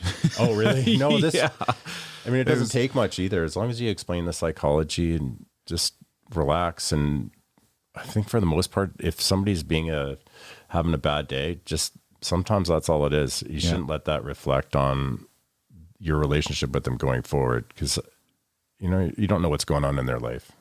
Well, that's true. And going from one customer to the next, if you had an experience with a customer that had it was tense and, you got fired up, and now all of a sudden you got to make some phone calls and interact with other people and be professional and separate yourself from that, or you're going home and, you've had a stressful day. To keep that separation is a lot easier said than done sometimes. Yeah, absolutely. I took a course that did actually have a lot of value called Supervision and Regulatory Awareness. And it was a 4-day course. And that was interesting. But I found that interesting because it used to be all about the regulatory awareness. And that was dry, mundane. Let me tell you, it sounds like a snoozer. It was bad. But this last time, I had to renew that ticket. They focused a lot more on the supervision skills, on how you have different forms of leadership. You have the dictatorship, you have the leader, you have all these other forms of leading, and how to use each one of them, because not one way or one style is the way you need to be. It just depends on who you're dealing with in the situation. Well, and recognizing that, and that's where that skill starts to be developed. And I think it started to kind of get into the psychology end of things, which at first, at the beginning, I mean, it's now, like you said, a snoozer. It sounds like a snoozer until you start to get a little bit more knowledge and awareness around that. And all of a sudden it's like, ooh, man, this is interesting stuff. And I've tried to, my approach and my techniques now that I have, dealing with people at work has changed over the years substantially. And I think it's because that's that skill. I'm getting older. I've got life skills. I got a little bit of schooling that kind of focused on that a little bit better. And it's allowed me to be a far more effective leader. And that is nothing that I had when I first got into management and, realtor dealing with people. I mean, it's probably that course particularly would be, I think, useful because it's a game changer. People just aren't born knowing some of these things, and no one's teaching it. Nobody is teaching it. No. And our whole society's changed too. Like, it's starting to be less male dominated where it was more dictatorial. Yeah. And you have to be able to band compromise with people, because it's not all your way. It's definitely, there's The two sides. compromise. Compromise is really hard for people. You know, especially when you learn something, have you found that it's easier to compromise because there's more of an understanding? And if you have more of an understanding, you actually find you've got a lot more patience. Absolutely. For sure. Yeah. Perspective, the more education, knowledge, wisdom you have, the easier it is to understand the other person's point of view. So, and plus it's easier if you know their point of view and where they're coming from. It's a lot easier to negotiate and get what you need out of that relationship, and still, give them what they need. Yeah, absolutely. For sure. What would you recommend someone who's getting into your profession maybe to do? What would their approach be to try and develop that skill? I don't know if there's a better way than, the people that are in it that are really successful at it are just naturally good at it. They're gifted. They have very good communication skills. The one thing you cannot be scared of is you need to be able to put yourself out there and put yourself out in the public eye. If you don't want to, if you're hesitant to do that, you can develop that skill. But if you're an introvert, it's really hard to be introverted in real estate. You definitely have to be an extrovert to a certain extent. Well, introvert is, I think, just a byproduct of I guess, self-esteem. And well, I don't know about that. I think some people just like to be quiet and they just putting themselves out there. It's the feedback that people are afraid of. That comfort zone comes from being in the public eye and actually exposing yourself where you're going to have positive and negative. Some people feedback. just aren't suited to put themselves out there. I understand where you're coming from, but I don't know if it's as simple as a self-esteem issue. People it's just a personality issue. Some people like that being out there, high That's energy, true. and they want to be out there in the public, and other people not so much. What has kept you in the game? You've been now in Realtor. When did you say it was 2005? I think you mentioned 16 years now. I don't know. I keep getting better at it. I have a high degree of confidence in my abilities to get a deal done, to get my client's house sold or to find a house. I definitely not shy to work hard. Like, I think sometimes, like right now, you kind of have to grind it out a little. This whole 7 years has been a grind, but right now we're grinding it out because now it's hard to find a house for our clients to buy, especially if you're in a certain price range. As soon as that house pops up, you got to get in there that day or the next day, or it's gone. So, when you mean grind it out, is that just putting in the hours, putting in the time, research, kind of keeping up to snuff with, just making sure you're aware of what's out there and keeping in contact with your clients. I've just learned a lot over the past. The number one rule I've learned is answer your phone. Yeah, availability. I was going into that. It's like when my kids are really young, it costs me money because it just does. Like, your kids need your time. Yeah. But now that my kids are older, I answer my phone unless I'm in the shower. And even if I'm in the shower, I'll reach out and press the message button and just say, I can't talk right now. I'm in a meeting, rather than in the shower. A response of some kind. Acknowledging you got it. and then called them back. Yeah. That's the number one rule. So that's, I think, one of the, and I was going to touch on that, was I put in here, I wrote down chicken scratch availability, because that's one of the things that I've heard from as a point of frustration from people when they're dealing with realtors, is the fact they feel at the beginning it's very good and you're getting, the time with them and seeing things, and then all of a sudden, if it's not going 100%, that availability just drops right off the radar, and now that frustration starts to get set in. How do you manage that? Because that could... It's really, really hard. When you're busy as a realtor, you're extremely busy. So I think it's managing people's expectations. Mm-hmm. I think it's really, especially when you start off with a listing, if to be honest about it's okay if you're in a house price range of like 300 to 500. You know, you're going to get lots of showings. You know, if it doesn't sell within 3 weeks that you're probably listed too high. And it's pretty easy to explain that to your buyer or to your seller. If it's super busy and everything else is selling and yours isn't, well, it's probably not because I'm not advertising it enough, because we're getting showings. If you're getting showings but no offers, there's either something fundamentally wrong with the house, or your house is just priced too high. So expectations with price point obviously is going to be a big one between someone who's looking and they want to put in an offer and someone who's selling who expects their place to either have more value than what the market's willing to pay. Yeah, I think that's a conversation. What I generally do is it's pretty easy to figure out. For most houses, pretty easy to come to an idea about price, because it's all out there. It's comparative analysis you're doing, so you're going to be pretty close. Yeah. The issue comes when that doesn't satisfy the seller, and the seller wants to try it at a higher price, which I generally have no problem with, as long as they know the expectation is this is what the market is saying your house is worth. If you want to try for something more, we can try for that. But at some point, if it doesn't sell, then we need to rethink the price and bring it down to a level. Yeah.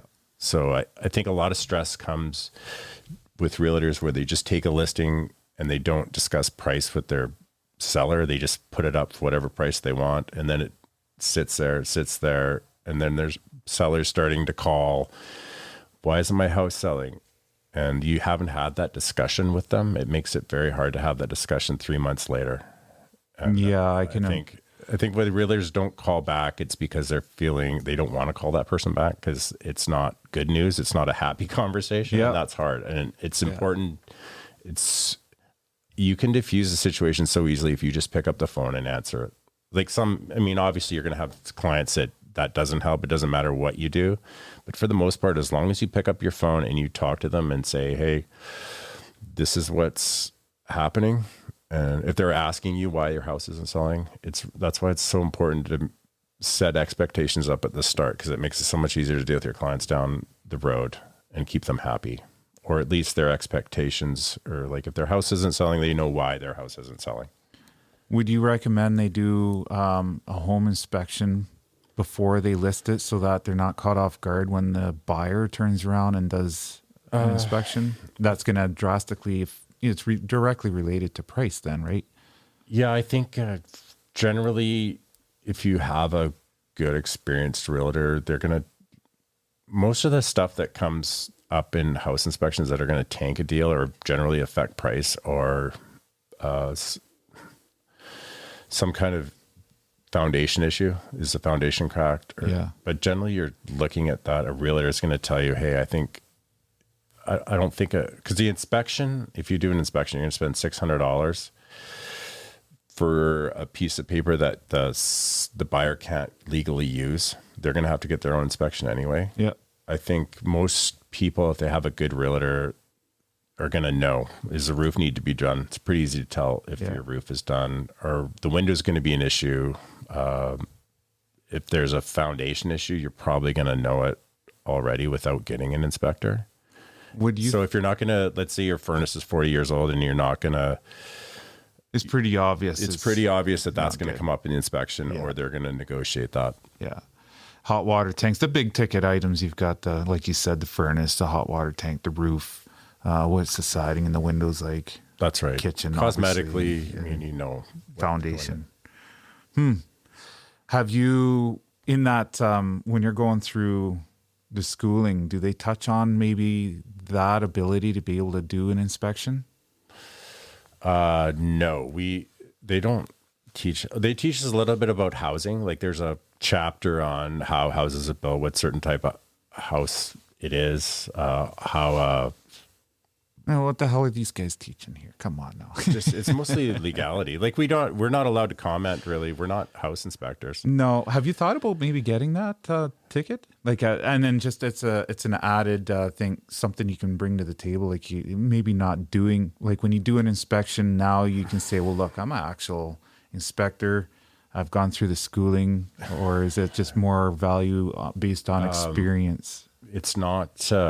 There's a couple reasons why why you wouldn't want to do that. And the main one, I mean, you could take the schooling. I guess you could do it's like quite an involved course. It'd probably take you 6 months to do it. Oh, is it?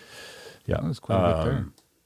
The reason why you wouldn't is legally it puts you in a very difficult circumstance with your buyers. Like if anything went wrong with the house, let's say I do like I have my inspector license and a realtor license, and I'm taking my buyers to go do an inspection on a house that I wrote an offer on them for. Yeah. I have a vested interest to make sure that they buy that house.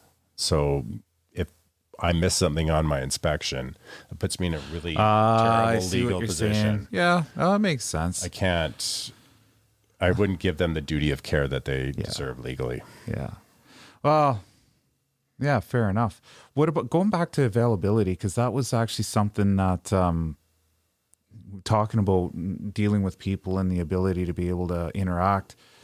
There's one thing that I think is a really good thing to have as far as technology, but also can be a drawback because when you're getting a hold of someone and you're managing, a profile where you're trying to make yourself available, make a brand for yourself, you're dealing with the phone calls, the text messages, the social media, and, the emails. I don't know how many going back to social media. I mean, you've got all of these other options. Trying to maintain all of that could be very difficult. Yeah, I mean, someone will email you and then you get a phone call, you're in the middle of showing or selling. Do you find that a lot of people are frustrated because it's hard to stay on top of, all of these different things? Yeah, I think the same time? After this being the busiest period we've had in the last 7 years, we were extremely busy right through, I'd say February, right through till middle of November, and it kind of slowed down. By September, you could tell like the realtors when they interacted with each other were a little chippy. But we were just burnt out and we're tired because it's not like selling real estate when I first got started, because you didn't have to return your calls right away. Now you are expected to be available 24/7. Yeah. Like with cell service, social media, there's no reason not to be in cell service for the most part. Yeah. So people expect you to answer their phone. You're always on. It's a 24. I have people calling me at midnight, 6 a.m. Like, really? Well, they go to work. They're on night shift. Oh, wow. They'll text me at midnight or anytime. Like if they're on a night shift, they'll text me anytime during the night. So you're always expected to be on. Isn't it weird that tiresome? That technology has blurred the line with when to reach out and talk to someone? Like an example would be when I was younger, my parents were like, okay, nobody's answering the phone during supper time or past, 4 or 5 o'clock. I mean, if you called someone after 5 in the evening, it was an emergency or a very close family member. Yeah. And then you don't call anyone before breakfast. So, 8 o'clock, it was very taboo. And now all of a sudden, with the text messages especially, it's a lot more, like you said, a lot more common for people to reach out at all hours of the night and then also expect a response right away.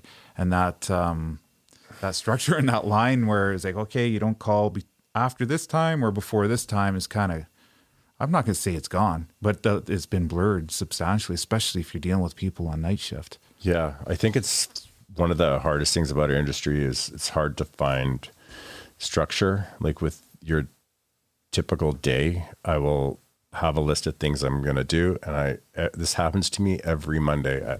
Monday's going to be no problem. I just have to do this, this, and this, and this. And then you get 7:30, 8 o'clock and your phone starts ringing. Well, I got to put this off because I got to do this thing because he just called for it. And that happens throughout. And it's really hard to find structure throughout your day. I don't know if it's like that for you in oil and gas industry, but for our industry, it's extremely hard. Oh, it is. It is in my industry too. It's all hours of for the most part, it's all hours of the day, and then it's constantly changing. Like the plans change and whatever changes. And I find managing the time on the phone is trying to figure out do I want to make that phone call, because you're almost expecting a change in plans. So time management is trying to have enough foresight to be able to go, okay, I'm going to hold off on making this one phone call until I have a little bit more information and I feel more confident that that phone call is going to be needed. Right. Otherwise, Yeah, you can I get understand for buried sure. Yeah. with making, let's say, 10 phone calls, and then all of a sudden something changes, and that hour that you just spent with those 10 phone calls now is for nothing, because now you got to make those 10 phone calls again to adjust. Yeah. So, yeah, I think time management is just kind of knowing when to respond, who to call. I mean, there's a little bit more to it than just, responding to an email or a text message sometimes, because, you're trying to be effective with your time too. Absolutely. Yeah. So because of that aspect, has that been an issue now with people saying, hey, I'm a customer here. I'd like to have a little bit more. Why are you dodging? Why are you not so much, how come you're not available after you just maybe spent a half a day showing them around, and now you got to kind of give your time to maybe another customer or whatever have you? Not so much. I think that would have been probably the case when I first started, but I don't think I let that happen. At least I like to think I don't let that happen anymore. If my client wants to get a hold of me, and I can't talk, I just send them a text, like I'm in a meeting or I'm on the phone right now, and I call them back as soon as I'm off, or when I have time to. But those things don't slip, because it damages. Every time you do that, you damage your relationship with your client. Yeah. And I know what I'm like when somebody doesn't call me back. I'm like, well, I wonder what's going on. Yeah. And I don't really, actually, I'm pretty understanding, because I know how busy I am, and will forget to call people, because it's just one thing after another. It happens, right? So I don't. But you don't want make it a reading priority between the lines, eh? But if it happens repeatedly, Yeah. then you know that there's an issue. Yeah. Yeah. So going back to first-time home buyers here, I thought it was kind of interesting. We kind of went down this other road here, but you're talking about, I think, your daughter's boyfriend is... No, just a friend of his. Oh, just a friend of his, sorry. Or hers, sorry. Hers. Ugh. Aha. That's a whole different podcast. Yeah. We'll get into That's that. got to be one of the most rewarding aspects of the job, though, is when you're able to see someone get into their first home, that excitement, that whole process now of being able to walk them through. Well, it's like anything, a first vehicle, Anything, first yeah. home. I mean, that's got to be pretty satisfying to see that. Yeah, he's super excited. Like, I talked to him I was actually painting my bathroom. I just had him on speakerphone. And we just talked for half an hour about what he's going to do to the house and stuff. Awesome. He's really excited about it. All these dreams. That's one thing that you must see a lot of when you're showing a house, is as soon as they walk through the door, people start mentally picturing themselves in it and what they're going to do and how they're going to set up, what colors they want to choose for the walls. Yeah, I think, that speaks to like staging, so-called staging your house when you're selling it. You try to get rid of as much personal stuff off the walls as you can. I mean, you can't get rid of it all because you're living there, but the less amount of stuff you have on the walls, the easier it is for that buyer to walk in there and picture what their furniture is going to look like in there, what their pictures are going to look like on the wall. So it's important for sure. People mentally do that. What would you recommend a first-time homeowner do? Like, is there like a certain, I think it was 5% down now you need of purchase price. Is that correct? Is that still 5% you need down? Still minimum, yeah. So what are the top, I don't know, 5 key things that someone who wants to buy a place, pre-approval? The first one is find a really good mortgage broker. I think not only will they get you a really good rate, if something goes wrong, like it's nice.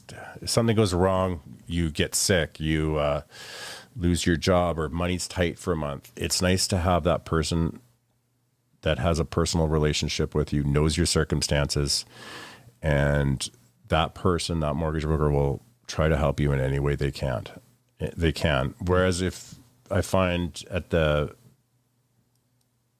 bank, it's more of a 9 to 5 position, and it's more regimented, whereas a mortgage broker is 24/7. The ones I deal with anyway, they will answer their phone anytime, day or night, and they're awesome. And they will try to do anything they can to help their client. They also, I think, have the ability to get better rates because they're dealing with multiple different banks. They do. It's not so much, especially I guess with low interest rates. It's not so much the lowest you get. It's how the flexibility within that mortgage. If you do miss a payment, what happens?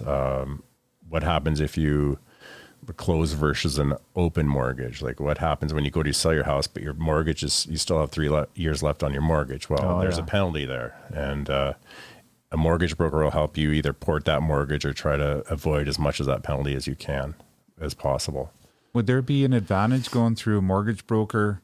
Also, hey, look at this. We're in Fort St. John and there's a deer right there outside our window.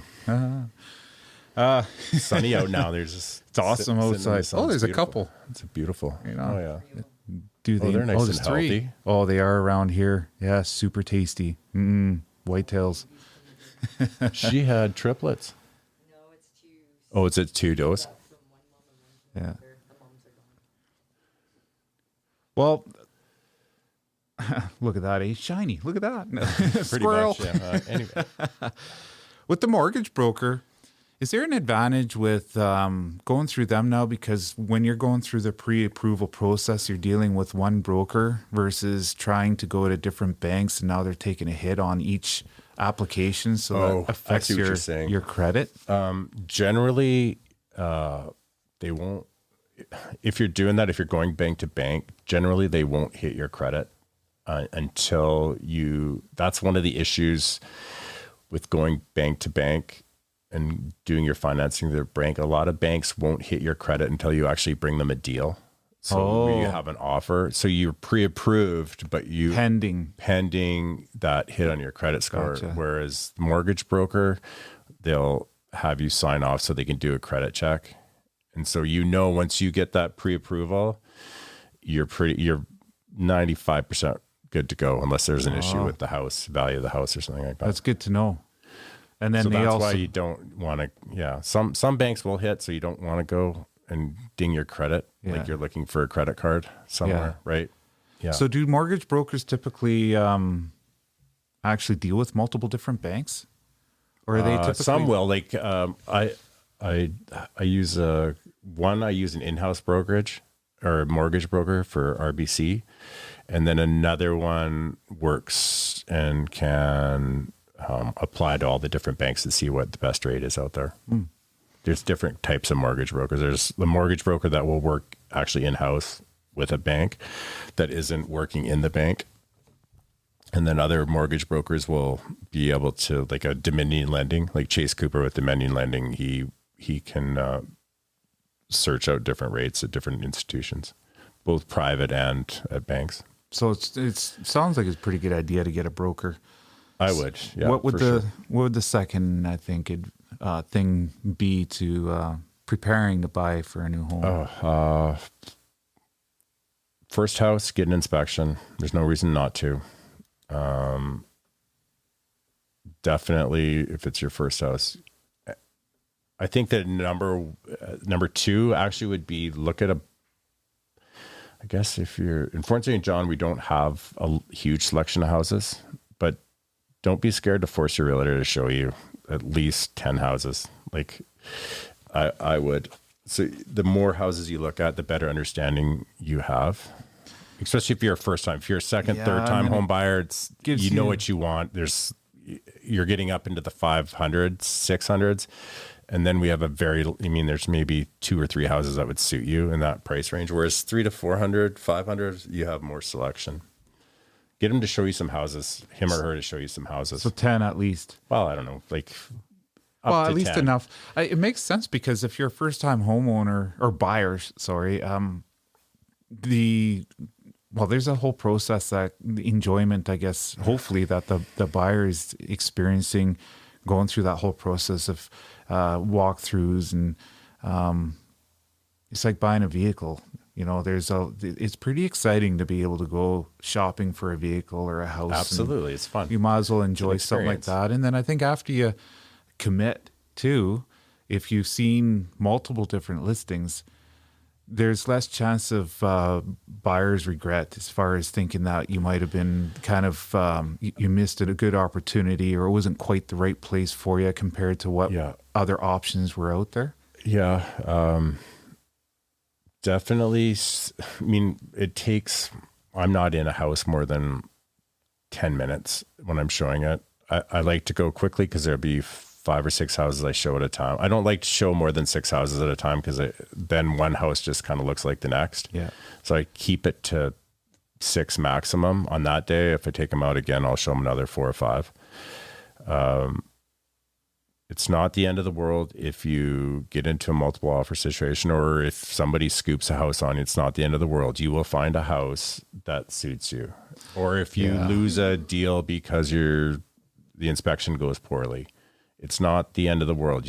I find if that happens, you're going to find the right house. I've had that happen so many times. You'll find the right house. It's just a matter of time. Happened to us once. I've had some clients really upset that they've lost the house that they wanted, and then ended up a month later, we found them another one that actually they got into stuff, like they got into horses that they didn't even know they wanted to get into horses, and they're much happier. Happened to us. Yeah. When we were living in town and we went looking for a place, we found a place, fell in love with it. It was awesome price point, the whole 9 yards.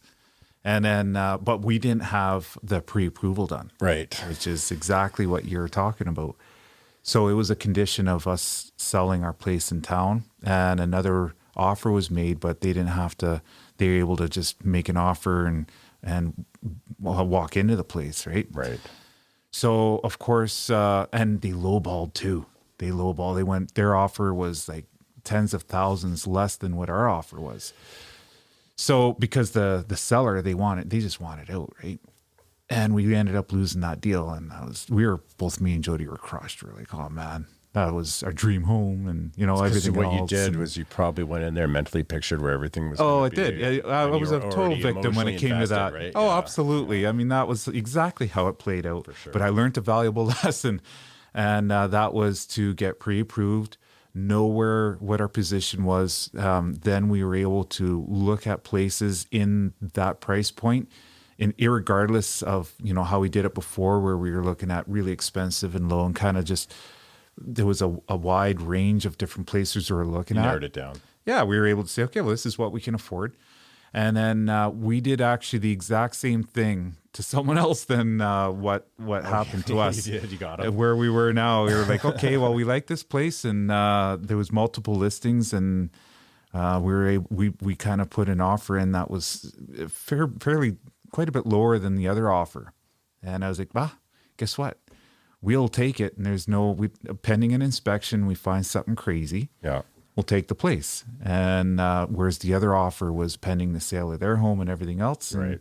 We walked into it. So there was a valuable lesson learned there. That's for sure. And we were happier with the second place, believe it or not, than the first place that we were going for, and we never ended up getting it. Yeah. So getting back to showing. So I generally will take them out 2 or 3 times, show them maximum 5, 6 houses. I try to be in there for 10 minutes or less, and we narrow it down, and then we can go back a second time. They can pick 2 or 3 houses, and then we spend more time in that house. So the flip side now, let's say you have a customer that's seen, let's say 10 houses, and there's always something that just isn't quite right. You can say it's picky or whatever have you. How do you decide how much of your time do you want to invest with someone who's just, you're showing them 10, 15 places, and it just doesn't seem to, they're qualified, everything's all good. It's just, they're just not biting. They're looking for that one I think place. every realtor has those people. And I don't know, for the most part, I think the important thing, if you're at that point, you have to have a conversation with them. Yeah. And sit down with them and see what exactly is going on. Usually there's a reason they're doing that. There's something possibly going on in their personal life that's making them hesitate.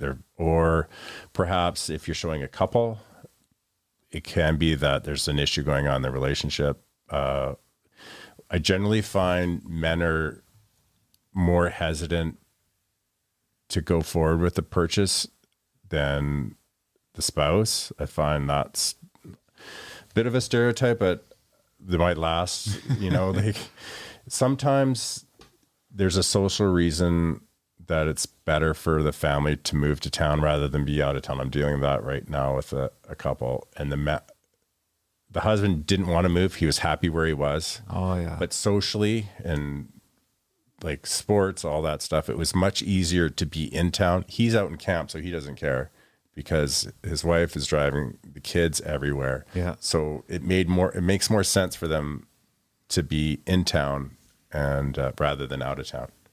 So there's all different.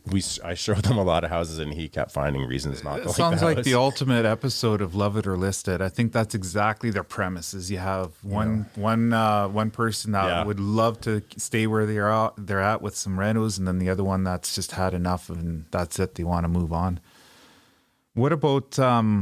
That's one thing actually you mentioned about moving or living out of town is the travel back and forth, especially when you have kids. And Jody actually broke this down there the other day because it's something people don't really take into consideration is the cost in time, and fuel is unbelievable. Yeah. Unreal. It can crush people. Especially where you guys are at right now. Like you're driving, it's a 25-minute drive to town. About a Half an hour. So it's an hour back and forth. How did this break down again?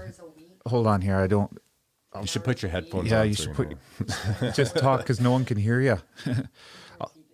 So 10 hours a week, $344 a month. Is that That's a week. a week. A week. That's so gas and vehicle expense? Yeah. No, that's Well, that's just just gas. Oh, that's just gas. Wow. So and then when we were going, we had the kids in sports. So you're going from home into town, drop them off and back. So there's an hour, and then you got to go pick them up, and then there's an hour, and then there's sports. So you're in town. There's another hour, and that's if you stay in town and you find something to do. Yeah. Otherwise, you're coming back home, and there's another hour. So that 10 hours a week is just dropping them off and picking them up. But now if you've got them in sports and you're going twice a day, that's 20 hours a week. Or if you have multiple kids, now you're trying to make it kind of your time management, your whole day quite literally is blown, and the hours that you're spending. So now that's your time. Exactly right. So 10 hours a week. So every 7 days, you've got one of those days just on traveling from home into town.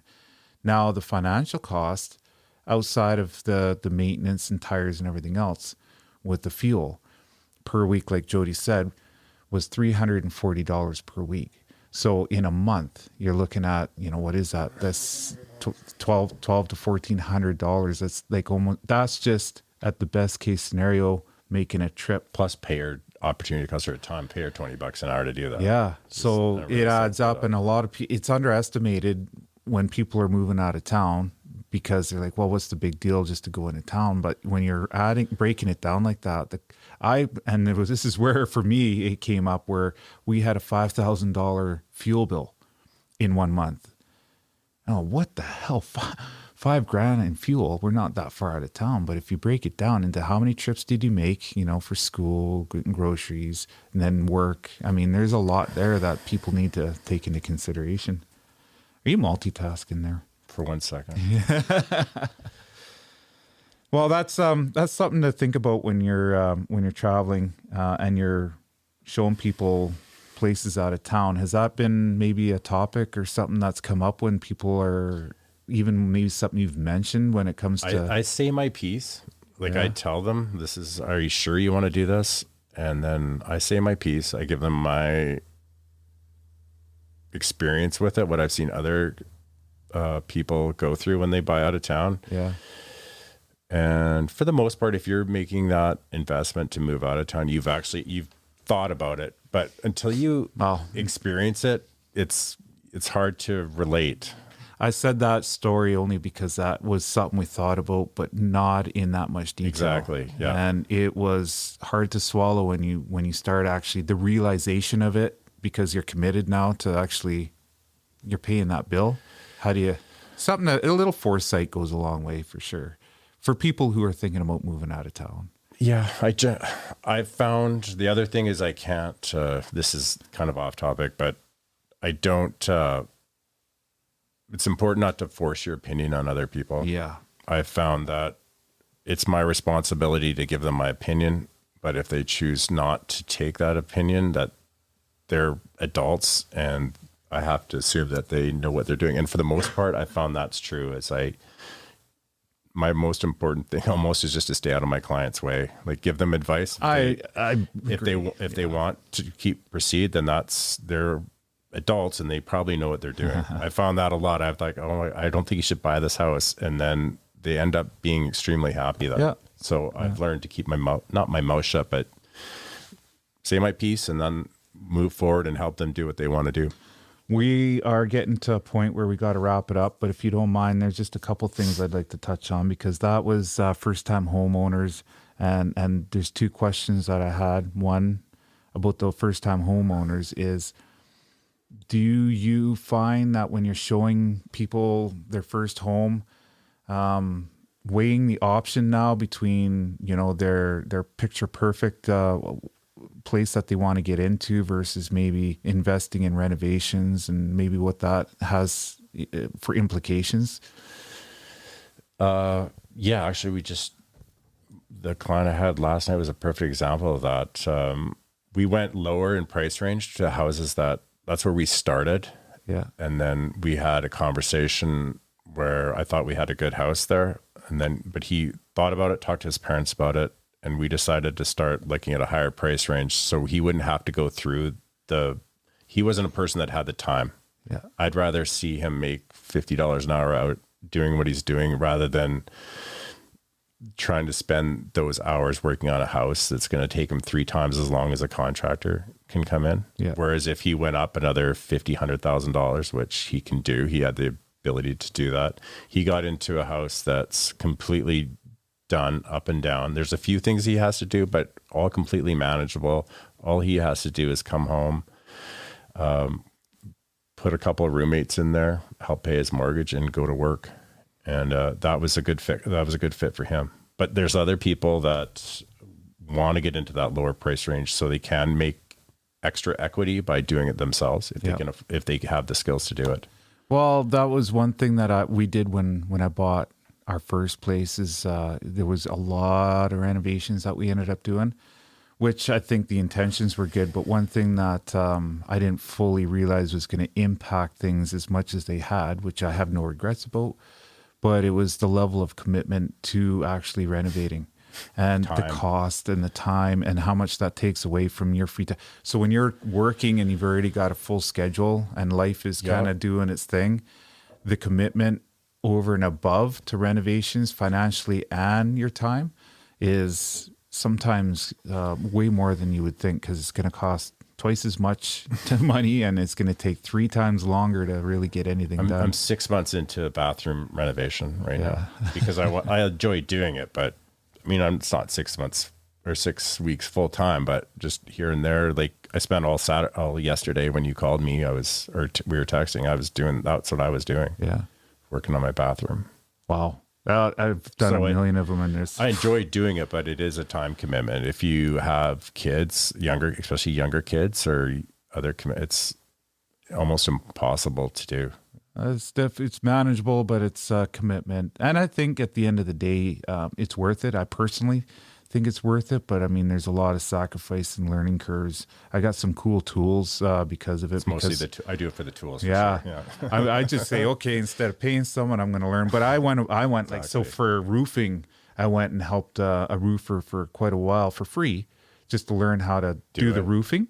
And then in return, they were able to help us and it was done proper. And then I had some tools to go with it and a new skill. And I did that with the only one I learned that I will never touch again, ever. I don't care what it takes, is mudding drywall.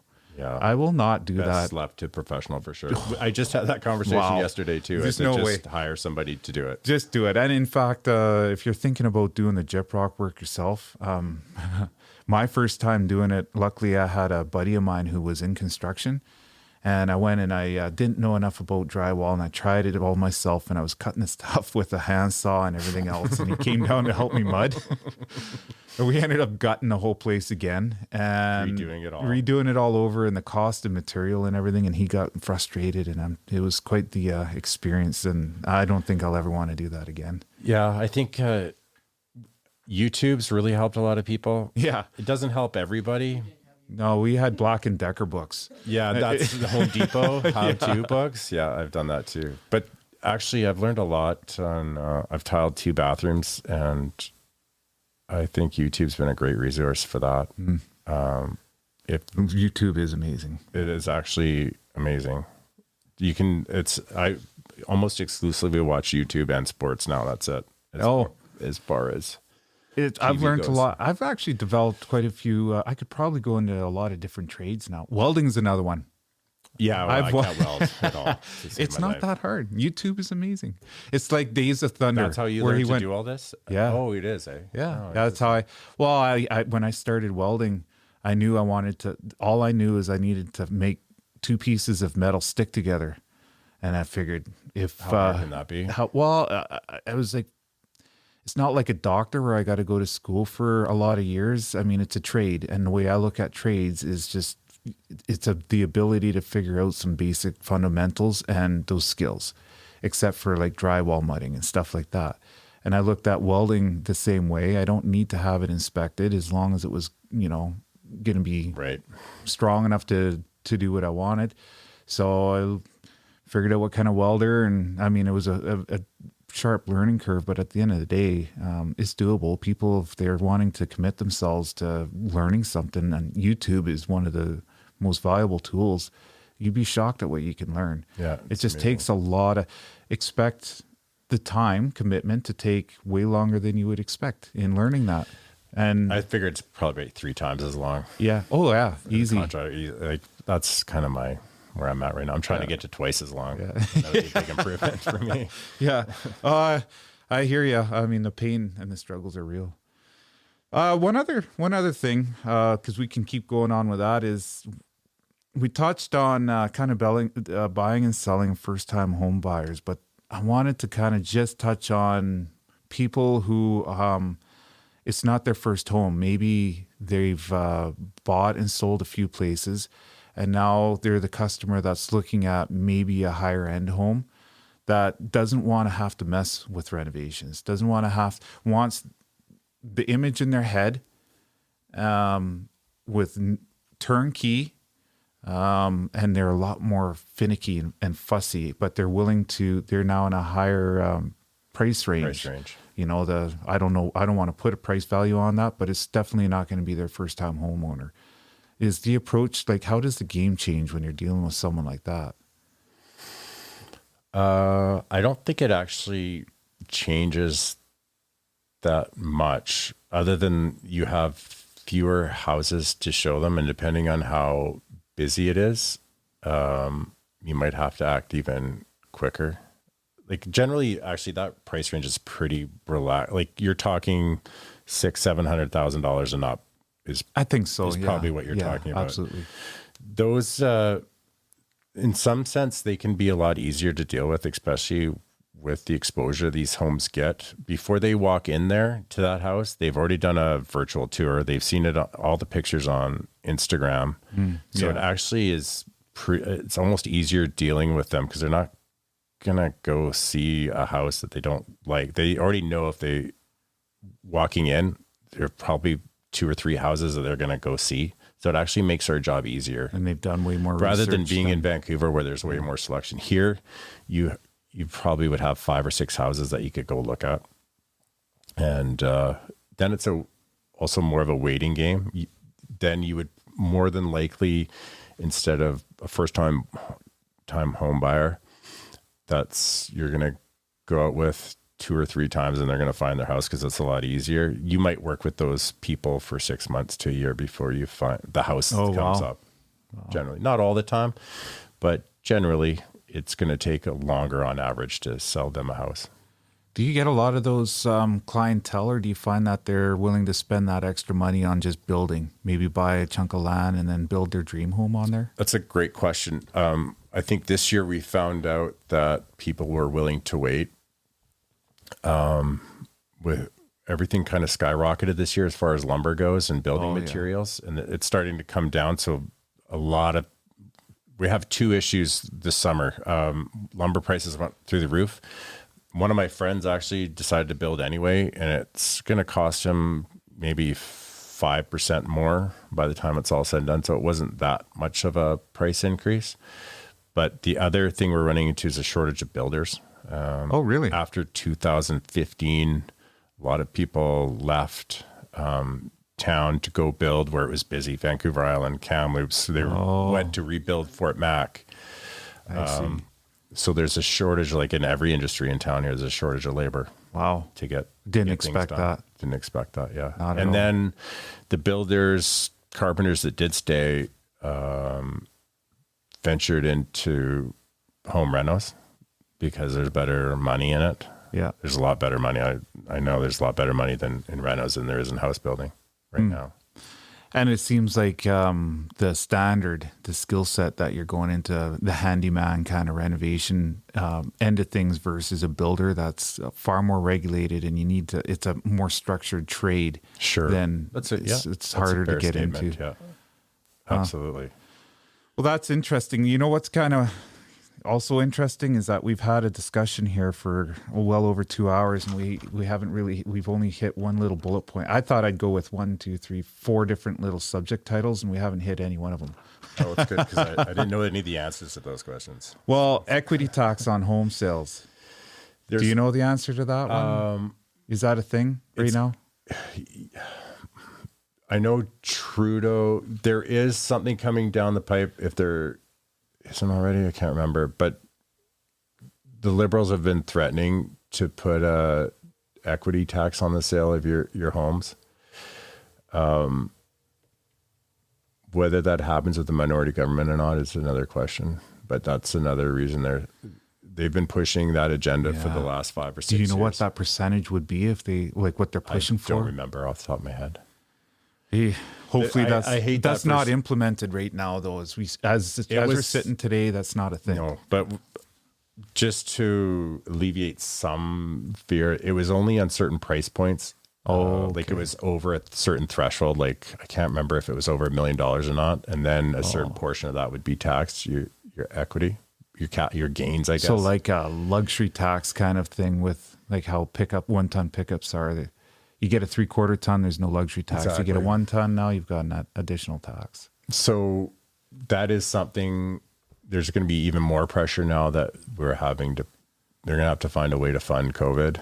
That they're going to come up with new ways to tax us.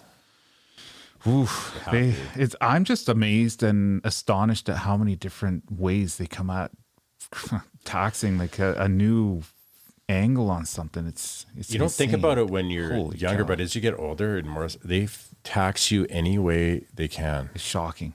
And the government services are no longer free. You're paying for everything other than Medicare is mostly free, but you go into the government agency, there's nothing free in there. You're paying for everything you do. It's crazy. Oh yeah, I know. It's frustrating. I mean, that's a whole nother podcast. Taxes. Taxing us to death, literally. Okay, so building materials. What about? We can start wrapping things up. We did kind of give me a heads up as far as timeline, but we can wrap Ask me things one up. more. We'll do one more. What about? Let's do a real basic one here. Real estate pricing within the last year with COVID restrictions. Have you seen that kind of go up or down, or is it kind of, let's say over the last 2 years, has the average real estate in this area stabilized, or is it down a little bit? I'd say we actually had a little pressure downwards, but it had nothing to do with COVID. Like in the spring, but now there's definitely upward pressure. But in general, over the last 2 years, prices have stabilized. Okay. I would say, COVID didn't really affect housing prices at all. The realtors took a month off, like in April of 2020 Well, Yeah, that's when it first started. Yeah. maybe we didn't show houses for a month there, but once those restrictions were lifted, it was business as usual. That's awesome. And it got busy here. Our issue is there's just enough people leaving right now and selling and moving south or going somewhere else, and just enough first-time home buyers. So there hasn't been. That's a sweet spot for price These last point. couple of weeks is the first time I've seen multiple offers like go on houses. If you don't see that house that day, you're not going to get a chance. So I don't think that'll continue. I think it's just a factor. There's still lots of buyers out there, and generally this isn't a great time to. Generally, sellers don't like to list right now because they're getting ready for Christmas, and after the new year, people will start listing again.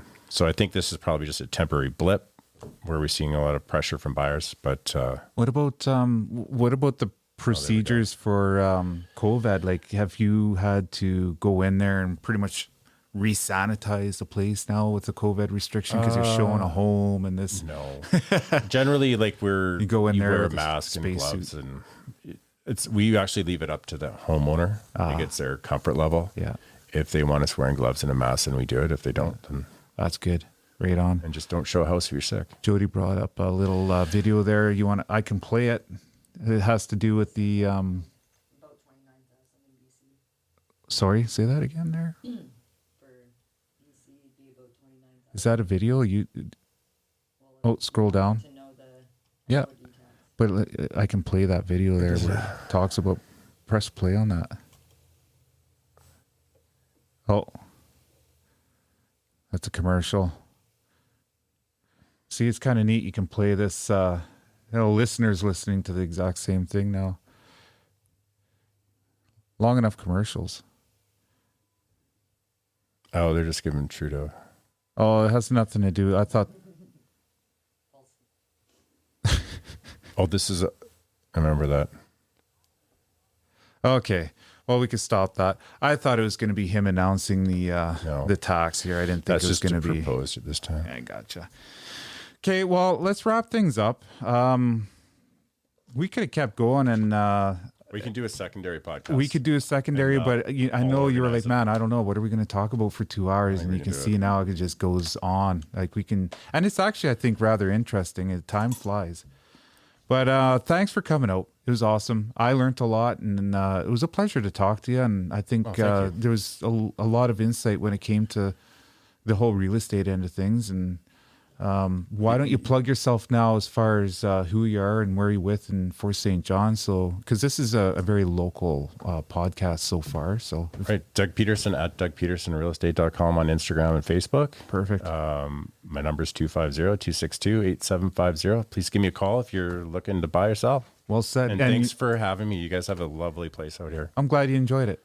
You're with Remax I'm with Remax. That's right. for St. John. Right on. Well, thanks again. I think that's a wrap. Perfect. I Thank don't you. any ideas for a coin phrase. When I you need a wrap phrase. these episodes up, I need like a jingle, I don't want to say that's a wrap. It's kind of taken. Yeah. I'm going to have to think about that. You gotta Talk to you, gotta on the work flip the fence side. into it somewhere. I do. I think is what you need to do. That's on the fence. On the fence would have been a good name for your podcast too. That actually wouldn't have been a bad idea. I didn't want to advertise where I am though. Because if I start getting a lot of haters there, I'm going to need a gate and full security squad. Yeah. But Awesome. anyways, Thanks, we're guys. good. Thanks, guys.